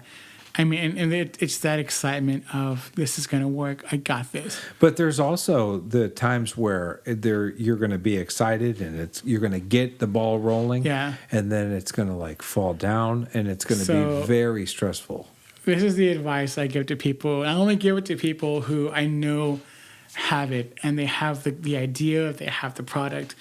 Is one of the best things I ever heard was, start with plan A.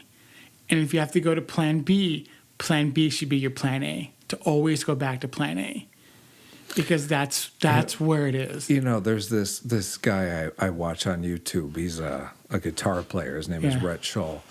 His logo or his mantra, whatever, there is no plan B. Yeah. Right. No. So that's basically what you just said. What it is. It's if you believe in yourself and you believe in your product, you're gonna find a way. Yeah. There's no plan B. Louis is that for me. He found plan A, went to plan B, and I took him right back to plan A. Yeah. All he did was change locations. Now he has 10 tables.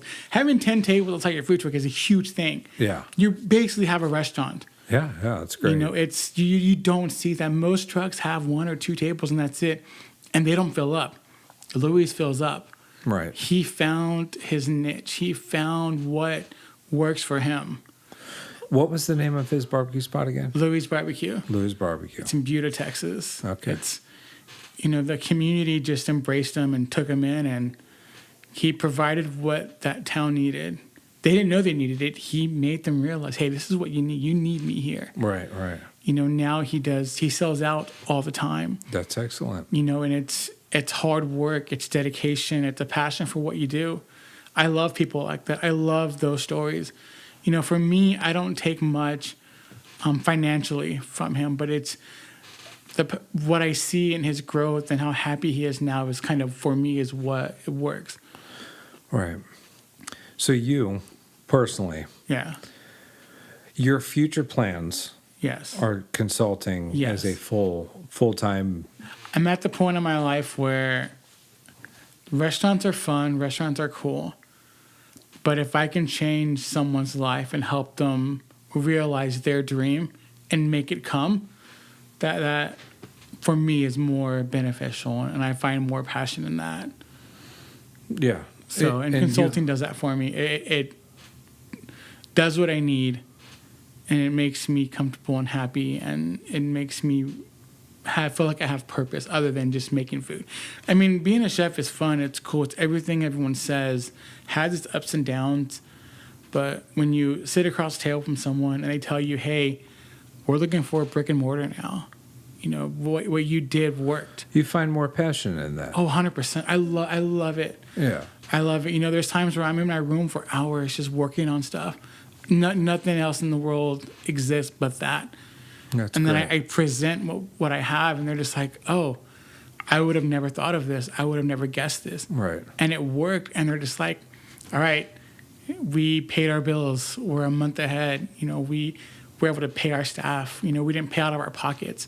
Like that for me is like, okay, let's do it again. Let's keep going. Let's keep fighting for it. No, it's great. If it's working, go with it. Yeah. Absolutely. And if it's not working, let's rebrand. But let's rethink things. But no, I mean the consulting. Oh, yeah. This is working for you. Yeah. I love it. It's a two-way street, basically. Yeah. So if it's working for them, it's working for you. Yeah. So what, couple things. Do you have an ETA for when it may become a full-time thing? And next do you year. have Next year? Next year. And that's the current plan? That's the plan. You're smart about it. I mean, you have a daughter at home, you said? Yes, I have a little girl. Yeah? She's 6. Oh, yeah. Yeah. See, Now, Phil has a 7-year-old. Yeah. And I think 7, maybe 6. Yeah. And, I have a 5-year-old. She's not here right now. Yeah. But that's because you're here. Yeah. We were thinking maybe they could all come once. Yeah.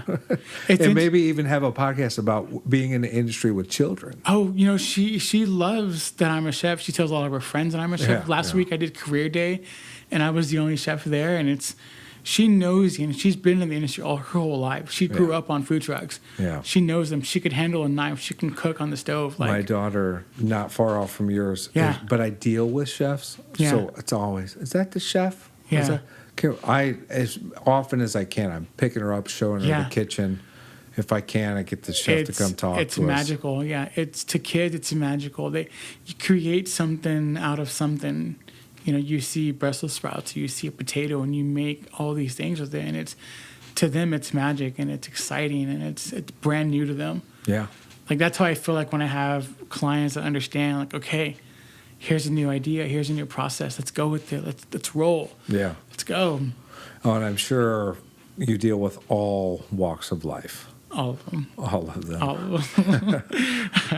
But you've got 1 year from now, or is it too early? Do you have like a name, for no. what? So I've been lucky enough to where I don't advertise, I don't market, I don't pass out But cards. that's going to work that way. And that's how I'm going to keep it. Do you have like an word of mouth. Instagram for this? I'll have all of that once I want to go full time. Okay. All Right now, I'm just kind of seeing what the demand is, and when the demand gets high enough to where, okay, I can do this full time, and it works, and because food trucks, the budget for a food truck and a food truck consultant, it's tough, and a lot of them can't pay what I demand, and so we work out other things. But it's one of those things where it's like, I need to get paid for my services. Oh, yeah. And it's hard. And a lot of chefs are in the same position where they give a lot of consulting out there for free because nobody wants to pay them. I've just been lucky enough to be like, I have contracts and stuff now. I can give you and show you what I'm worth. Right. And no thoughts during all this of like having your own like park, like food truck park or. So I've gone close to an actual food truck and opening one. Your own food truck. But this is. Well, you take your own advice. Yes. Just go back home. Go Forget home. that. No, I don't. I don't want to do it. I thought I did. And what would it have been? So it was called Memories. It was a nostalgia food truck, so something completely different than what anyone else is doing. Yeah. You take food items that you grew up with, and we made them in a fancier way. Okay. From scratch made, stroganoff to scratch made hamburger helper. Oh. We were going to bring back that dollar burger, but using grass-fed beef in a brioche bun. For $1? For $1. Yeah.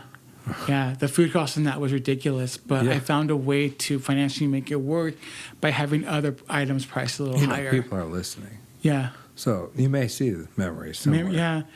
Go with it, right? Yeah, and we had, a marketing plan for it, and I'm lucky enough to be friends with a lot of influencers and bloggers in town, and they were just so excited and ready for it. And that's one thing we didn't touch on is food bloggers and influencers and how big they are and how much of an impact they can. I'm so glad you said that because I'm on the Instagram trying to basically get chefs involved with this. Yeah. And whenever I see a food blogger, I'm like, oh, wait, you're the one. And I've actually rearranged how I think about this because I also want to appeal to a food blogger who might be listening into this. Yeah. Oh, they're going to listen. And I want them to be interested. I had a lot of questions came from food bloggers and influencers. That's great. They were like, can you talk about this? I can tell, this person. And I'm glad you said that because food blogger, that is, Rob Balin. Yes. Okay. So he's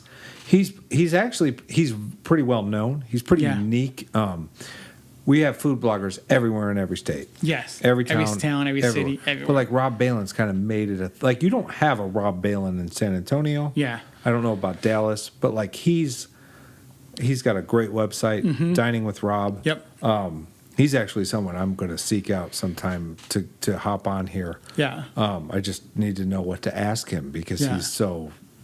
he gets around. Yeah. But he, like many other food bloggers, are just like, they're so influential. And like, there are people who are dedicated Yeah. to being out there in the scene. I have a friend, her name is Nicole. She's at Love of All of the Things. When Nicole says something on Instagram at and Love of Facebook all of the and Twitter. things. Yeah, Love of All of the Things. Okay. Her name is Nicole Flowers. Short little Mexican girl, but when she promotes something, she does it with the passion of it's her product. And people buy it. Yeah. People go there. That's cool. And I have directly seen what her impact is. Yeah. I've had restaurants where we invited her, and it makes a huge difference because we ask our customers, hey, where'd you hear from us? And they'll say from her. And here in Austin, she's one of the top people. She has over 30,000 followers. That's quite a bit. It's a lot. Same thing with Kelsey. And the funny thing is Rob Balin, his Instagram, as far as... like 6,000, 5,000. There's like that. Nothing. No. I mean, it makes me wonder. I know maybe it's just me. His website is like, I go to that thing all the time. Yeah. He's always keeping up with openings and stuff, and it makes me wonder. There may be better things out there. Yeah. I mean, like Nicole's big, Kelsey's big with So Much Life blog. Kelsey's one of those, she puts these lists together, and she gets you excited for it. Best burgers in town, and she'll name them, and she'll describe them in a way where you're just like, I need to go there. Right now, she's on a cinnamon roll kick, and she posts from the moment she gets there to the time she leaves, from stories to stories to stories. And you're just like, wow, I need to go there. I don't know what I'm doing, but I need to go there. Right. Yeah. It's stuff like that, and those bloggers and influencers who do a dang good job. And then there's some that just don't. I mean, there's one account, she has 70,000 followers, and I refuse to work with her. Just a lot of it is paid followers. Oh, yeah. What she promotes is just so everywhere to where it doesn't really stick to what her account name is. Yeah. So it's like, your food, but you're promoting clothes. That's okay. So it's a different... Beyond. Yeah. So it's one thing that I tell, food trucks is, get influencers out here, get bloggers out here, but get the right ones for you. Yeah. Don't invite somebody who eats healthy to your barbecue restaurant or invite a vegetarian. Right. It doesn't work for you. No, that does not work. On that topic, we've been, with this podcast, food trucks, anybody, Nick in particular from Trill, I really want to get him on here. Mm-hmm. But if there are other guys who maybe have, obviously there are many food trucks. Yeah. It could be like a frat house if I just had, like a line of people. Yeah. But like, obviously if there's anybody who wants to get on here who is passionate. Yeah. And I get that a lot of people might think that they are. But, to get on here to kind of promote what's going on. Or passion is one of those. I know people who think they're passionate and they're not. They just had this idea. That's really cool. Yeah. Like you said, you had that idea in the middle of the night and you got up and you were like, I have to do it. That's passion. That's bolted out the door. That's passion, No plan. No, Louis didn't know what he was doing, but had that passion. And he's still going. He made sacrifices. He's a family. There's things he had to do that you never want to do as a father. It's scary, right? And he did it, and it's working. Yeah. You roll that dice and you find that luck. Do you think you'll be facing that next year when you go on full time? Or do you think you'll be in a good spot? I think I'll be fine. Okay. I think you have a 6-year-old at home. You got a lot to think about. A lot. And it's not like, I don't know about Louis, but like making those big changes. Yeah. Me, I'm like, maybe not today. Maybe not today. Yeah. You really have to. Starting a food truck, it's tough. And you look at your family, you look at your finances, and you're just like, if it works, this is going to be great. But, when you look at, the percentage of how many actually work and actually don't, it's in the 90s. It's in the high 90s on how many actually fail. Yeah. There's a lot of places that are really good, restaurants as well, and they open up and they close. And nobody can explain why. It just didn't work. Yeah. Phillips Beer's restaurant, Bon Ami on Burnett, was a great restaurant, but it failed. If you drive by right now, you can see all the equipment in there. It's like a ghost town. Yeah. Yeah, you know what? It makes me really think about the luck factor Yeah. that you're talking about, because bon me, I mean, obviously there's a lot of times other factors Yeah. that play in. A lot of it has to do with money. Yeah. I don't know anything about that situation, but like the St. Philip's, Yeah. right? You know, I don't know anything, but great food, great place. Why isn't it still there? You know, like, and a lot of times maybe those may be horrible examples for the luck scenario. I don't know what the reasons were, but you know, there's financial things, but like, it doesn't. Yeah, there's a lot of options out there. Yeah, and you just have to be lucky. There's no real. So if you found a five-leaf clover, four-leaf clover. If you found a four-leaf clover, and you're starting a food truck, roll with it. Roll with it. Go. Roll with it. Find all the luck you can find, because there's nothing you can do as an owner person to make your business work.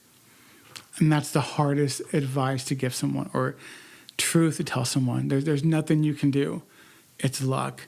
It's are your customers going to like you? Do you have every access, every, you know, I don't even know the word for your customers, you know, from easy access like Quick Bite, or from a food to make food it blogger. just as easy, you know, one click away. Easy, one click away. Yeah, I'm a Facebook person. I want you to be on Facebook. Okay, you're on Facebook. You're on there. Quick Bite. I want you on Quick Bite. Yes. Oh, hell, I mean, even to favors. I want you on favors. Yeah. Are you there? Are you there? Are you there? Are you there? It's that easy access. If you don't have that, and if you don't create that experience, which comes with luck, because you're not going to create it, your customers are. You know, and so you just cross your fingers and say, okay, I have this for you. What are you going to do with it? And you know, I keep coming back to that experience thing. Yeah. Because I really think that once you start to see what the experience is, if it's going to be something, and you really start drilling at that, maybe those are the people who, you know, have a fighting chance. Like Trill. So Trill, you know, they have tacos, but they have more elevated upscale. If you go to a place like Suerte, you're paying $7, $10 for these tacos. At Trill, you're not. Trill is for the everyday person, and that's their experience. Is I'm giving you this $10 taco for $4 because I don't have that overhead that Suerte has. I asked them to come on here too. Yeah, they probably won't. I asked. Well, we'll see. Nothing against you. It's just like when you have that mentality of... I understand, but I'm trying to break through that. Them down. No, I want these chefs to come on here and understand this is a break. It's a safe place. It's a safe place. There's no, what's your favorite color? Why is that your favorite color?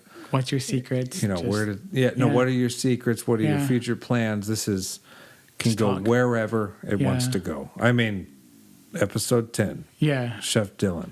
Yeah. Aliens. Yeah. Artificial intelligence. Gardening. Conspiracies. Anything. Everywhere. Yeah. We were off the rails there. Yeah. And there's nothing to worry about. Yeah. But yeah, gardening. I mean, I have 2 raised beds in the back. Part of that is me just trying to get some tips. Yeah. What do I do here? Or I need the chef who goes back there and starts, digging up with a shovel. Yeah. You need to do this. I'll be like, thank you. Cool. Yeah. Do that. Thanks. Yeah. Come back next week, please. Yeah. Round 2's next week. Right. But, I think we got some stuff out there. Yeah. We did. Yeah. There's a lot of information. It's a lot of information. And it's one of those things that it's a lot of information, but if you're looking for that information, it's there. Yeah. You know, what I talked about are things that if you go and talk to an experienced person who's actually done it, ran it, lived it, they know. You know, with cilantro, the reason why I know so much is, I started my day at 10 a.m. and my day didn't stop till the next day at 6 a.m. That's when my day ended. I lived it. Yeah. I lived it. And so when someone tells me, do you know how to do this? Yeah. Oh, I do. Yeah. I lived it. Right. Got divorced over it. Oh, yeah. I lived it. I know this business. Sometimes that's what it takes. Yeah. Those are the people you trust, typically. Yeah. It's like you got to make sacrifices. Yeah. It's true, though. Yeah. You know, that's the point. We had a guy, Jeff Beach, he was talking about checking in on people. Yeah. And when you talk about like getting divorced and, you know, like this is the type of business you're working on holidays. It requires longer hours. Yep.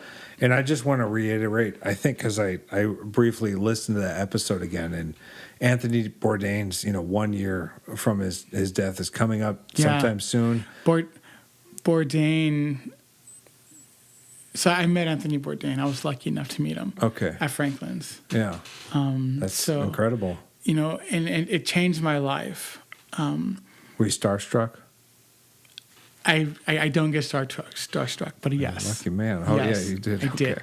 So I was talking to the producer, and we were just talking, and I was like, yeah, Bourdain was the reason why I got into this, why I'm a chef. And he was like, really? Like, have you met him? I was like, no, I've been busy. Working at Franklin's, you're busy all the time. Yeah. So he leaves, and he comes back, and Bourdain's with him, and I'm just like standing there just looking at him, because like his book, Kitchen Confidential, changed my life. Right. Sitting right there. Taught me everything I need to know about being a chef. So he walks up and he starts asking me questions, and then he shakes my hand and he's like, you're doing a really good job. And he's like, look, everybody loves what you do. And I'm just sitting there like, what do I say to that? Just shaking and just like, all I said was just thank you. And he was like, you do a really good job. Patted my back and then just left, and he was gone. Yeah. But it's one of those experiences that, for those brief seconds changed my life, because, someone with that kind of magnitude and that kind of respect to say you're doing a good job, it's like, being a young chef, you're just like, oh, I'm doing something right. Yeah. And even now I feel like I'm doing something right. Yeah. It's important. Yeah. Yeah, no, it's crazy. And he, I was just trying to say he had problems. Oh yeah. We didn't know about. A lot of people do. Yeah. And Jeff said, check in on people. I do every day. And you do. And let's just remember that. Yeah. If you got somebody you're working with day in and day out, sometimes it's very easy to go into a kitchen and become, I don't even mean calloused in a bad way. I mean just kind of like, you're there to work, you're away, you're escaping your real problems. Yeah. Maybe check in on that guy. I wrote an article for The Austin Chef. It's another blog that I have. A couple months ago, talking about what you face as a chef and the demons and, the addictions that you get. You don't mean to get them, but they just appear. Sure. Because you're working all these hours, and a lot of them just take that one hit. Just take language for one. Yeah. You work in a kitchen. Yeah. You're a sailor 2 weeks in. Yeah. I don't curse, but it's one of those things that it's so hard not to be around it, but to kind of live that standard that I have for myself. Yeah. And there's no real reason on why I don't. I just don't. Same thing with drinking. I don't drink. And being in this industry, everybody wants to go to the bar. Everybody wants to go and do things. Very common. Very common. I mean, there's a very popular food truck out there that after South by Southwest, they all went to the strip club and the owner took everybody. Yeah. It's just a common thing. Yeah. Well, work hard, play hard. Exactly. Right. And for me, I work hard so that my daughter has better things and more things and has those experiences. Maybe some of that, the swearing and the drinking, maybe because you have a 6-year-old. Yeah. Like typically there's not a whiskey drinking going on here when my daughter's here. Yeah. And it's, I try and show her that, chefs are dedicated, hard workers. They are. It's, being a chef it's hard. It's tough. Even being just a line cook at like Olive Garden, it's tough. 100%, yeah. It's tough. Being a short order cook is tough. It takes a certain person. You can't just walk in and say, hey, I'm going to go and do this. I don't have any experience, but I can cook because I cook at home. It doesn't work that way. It does not work that way. It does not work that way. You will get your ass handed to you 2 hours in. Yep. And you'll be running around looking for, God knows what you're looking for. I've seen people cry. I've seen people just walk off a line and say, I'm done. I've definitely seen both of those. Yeah. And the crying thing always catches you off guard. Yeah, because you don't expect it. You don't expect it. You look over and they're literally breaking down in tears saying, I can't do this. Yeah. Freaking out. Yeah. Well, it can be overwhelming. It's so overwhelming. I think it depends on the way you like. I think that's what I think separates like someone who is a cook and someone who's a chef. When you get thrown in the 30 tickets in, the chef is the one who can kind of like rise up and say, we got 6 salmon all day. Yeah. We got drop this. Right. And the guy who remains a cook without that leadership there is the one who is just like flustered and maybe ends up crying. Yeah. I have enough confidence in my abilities that I can walk into any kitchen and work it.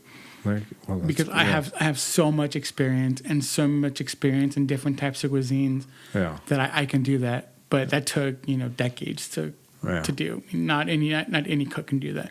Not any chef can do that. It's tough. Yeah, no. A lot of chefs. I mean, I don't mean. People can get complacent too. Yes. They can. Things can become easy. And I'm that way. I mean, I have a family to think about too. If something becomes good and it's paying the bills, I might just stick around there. Yeah. But it's those guys you got to watch out for that we've touched a little bit on who become really good at something. They start making a little bit more money and they say, goodbye. I want to learn how to do something else. I'm going to make less money. Or I'm going to start a food truck now. Right. I'm good. Bye. I don't need you anymore. Right, yeah. And I just wave. Good luck. Yeah. See you later. Don't do it. Don't do it. No. Just, But that's not the advice. I think that you have some solid advice for people who are definitely going to go with it. Yeah. If that passion is there, I mean, just go. But it has to be there. Yeah. It has to. If it's not there, you're not going to survive. You're not going to be able to survive those $10 days when all you made was $10. Right. Jay, his first day, I think he made $7. Yeah. That's like kind of like being a salesman in a way. Yeah. And it's. You're not, but you are. Yeah. You got. 100% you're a salesman. Yeah. Well, you got to get all these no's. Yeah. And then you get the yes. Yeah. Only takes one yes. It only takes and especially if you get the one yes who it's the food blogger. Yeah. If the right food blogger comes to you, and they fall in love with you, they'll change your business. Nicole will change your business. Yeah. That's the impact she has. Well, bring her on the podcast. I'll ask her. Okay. I'm serious. Yeah, I was totally kidding. She's a great friend of mine. I would. I love Nicole. I've said this, and I'm going to say this now. Anybody who's made it in listening to this podcast, if I've handed you a business card, I don't even know if I've given you one. I think I do. It is a literal invitation. Yeah. The door. If you call me and you want to get on here, I'm going to get you on here. The podcast is for. I mean, everyone. In air quotes. Yeah. It's not for everyone, but it's for a wide... If you've received a card, it's for you. It's for you, yeah. There you go. Yeah. I think having an influencer food blogger, I think would be really cool to just get the insight of what really goes on. Yeah, I would love to. Because there's things that I know and that I personally have done as an influencer and food blogger that most people are going to be like, what? On this side of the table, dealing with chefs day in and day out, picking, just... Talking to chefs, picking a food blogger's brain would be very interesting. It's so different. It would be a great podcast. It's so, these girls, some guys, and mostly girls, some of them know what impact they have. Some of them don't know, and that's a good thing. It's a good thing. Yeah. I would think it would be. It usually shifts from being a good thing to a bad thing once you find out. Nicole doesn't believe she has that much of an impact, but I just have personally seen it. Yeah. Same with Kelsey. I don't think she knows her impact, but I have personally seen it. Don't tell her. Yeah. They're just like, no, Jason, it's not like that. I'm like, no, it is. Like, we've made money because of you. Yeah. Well, yeah. And there's some that I know that they came and nothing came about it. Yeah. It's zero. Yeah. Well, I think that'd be cool to have. Oh, absolutely. Yeah. And you're welcome. Like I said, it's been one-on-one, but I like the idea of having more than 2 people here. The conversation would definitely go in other directions with more than 2 people. I'll come back as a food blogger with a food blogger and come back as a food. See how it goes. Let's go for it. Yes, funny. Please. The door's open. I've been saying. I think it'd be fun. Yeah. A lot of stories. A lot of free food. More food than I can say I wanted to eat, but a lot of free food. A lot of people would be jealous of that. Yes. Yeah. It's fun. It's a fun thing to do. I don't do it as much now just because I'm busy doing other things. All right. Yeah. But it's cool. Well, look, thank you for coming out here. Yeah, of course. You are welcome to come back. Yeah, it's You're fun. welcome to bring anyone back. All right. I know it's a year out, but I really, truly, genuinely wish you luck with Thank the, you. the consulting. Thank you. For the meantime, good luck at Waltons. Waltons is fun. Holding the It's- fort down over there. Yeah, it's a great place. I love it there. Going to go twist Callie's arm to get her down. That'd be really cool to get Callie. Like, Callie is, super talented, very straightforward. And when it comes to business, Callie knows what she's doing. Her sous chef, I forget her name off the top of my head. I see her in my head. I can't think of her name. But I really like her. Yeah. And I'd love to get her on here too. Yeah. But yeah. If I see her next time I see them in the alley all the time. I talked to Jim real quick, who's there, and I told him a lot of people think that they're introverted and they wouldn't be good on the podcast. I'm like, you're introverted because you work in the kitchen, and most of us are. Even I am, and I'm the one hosting the podcast. Yeah, it's okay when it's just like a back of the house group. Well, like I said, it's a safe place for chefs and anybody in the industry. It's a safe place. That's okay. Yeah. But again, man, really, thank you for coming out. Of course. And we'll keep in touch. Of course. Cool.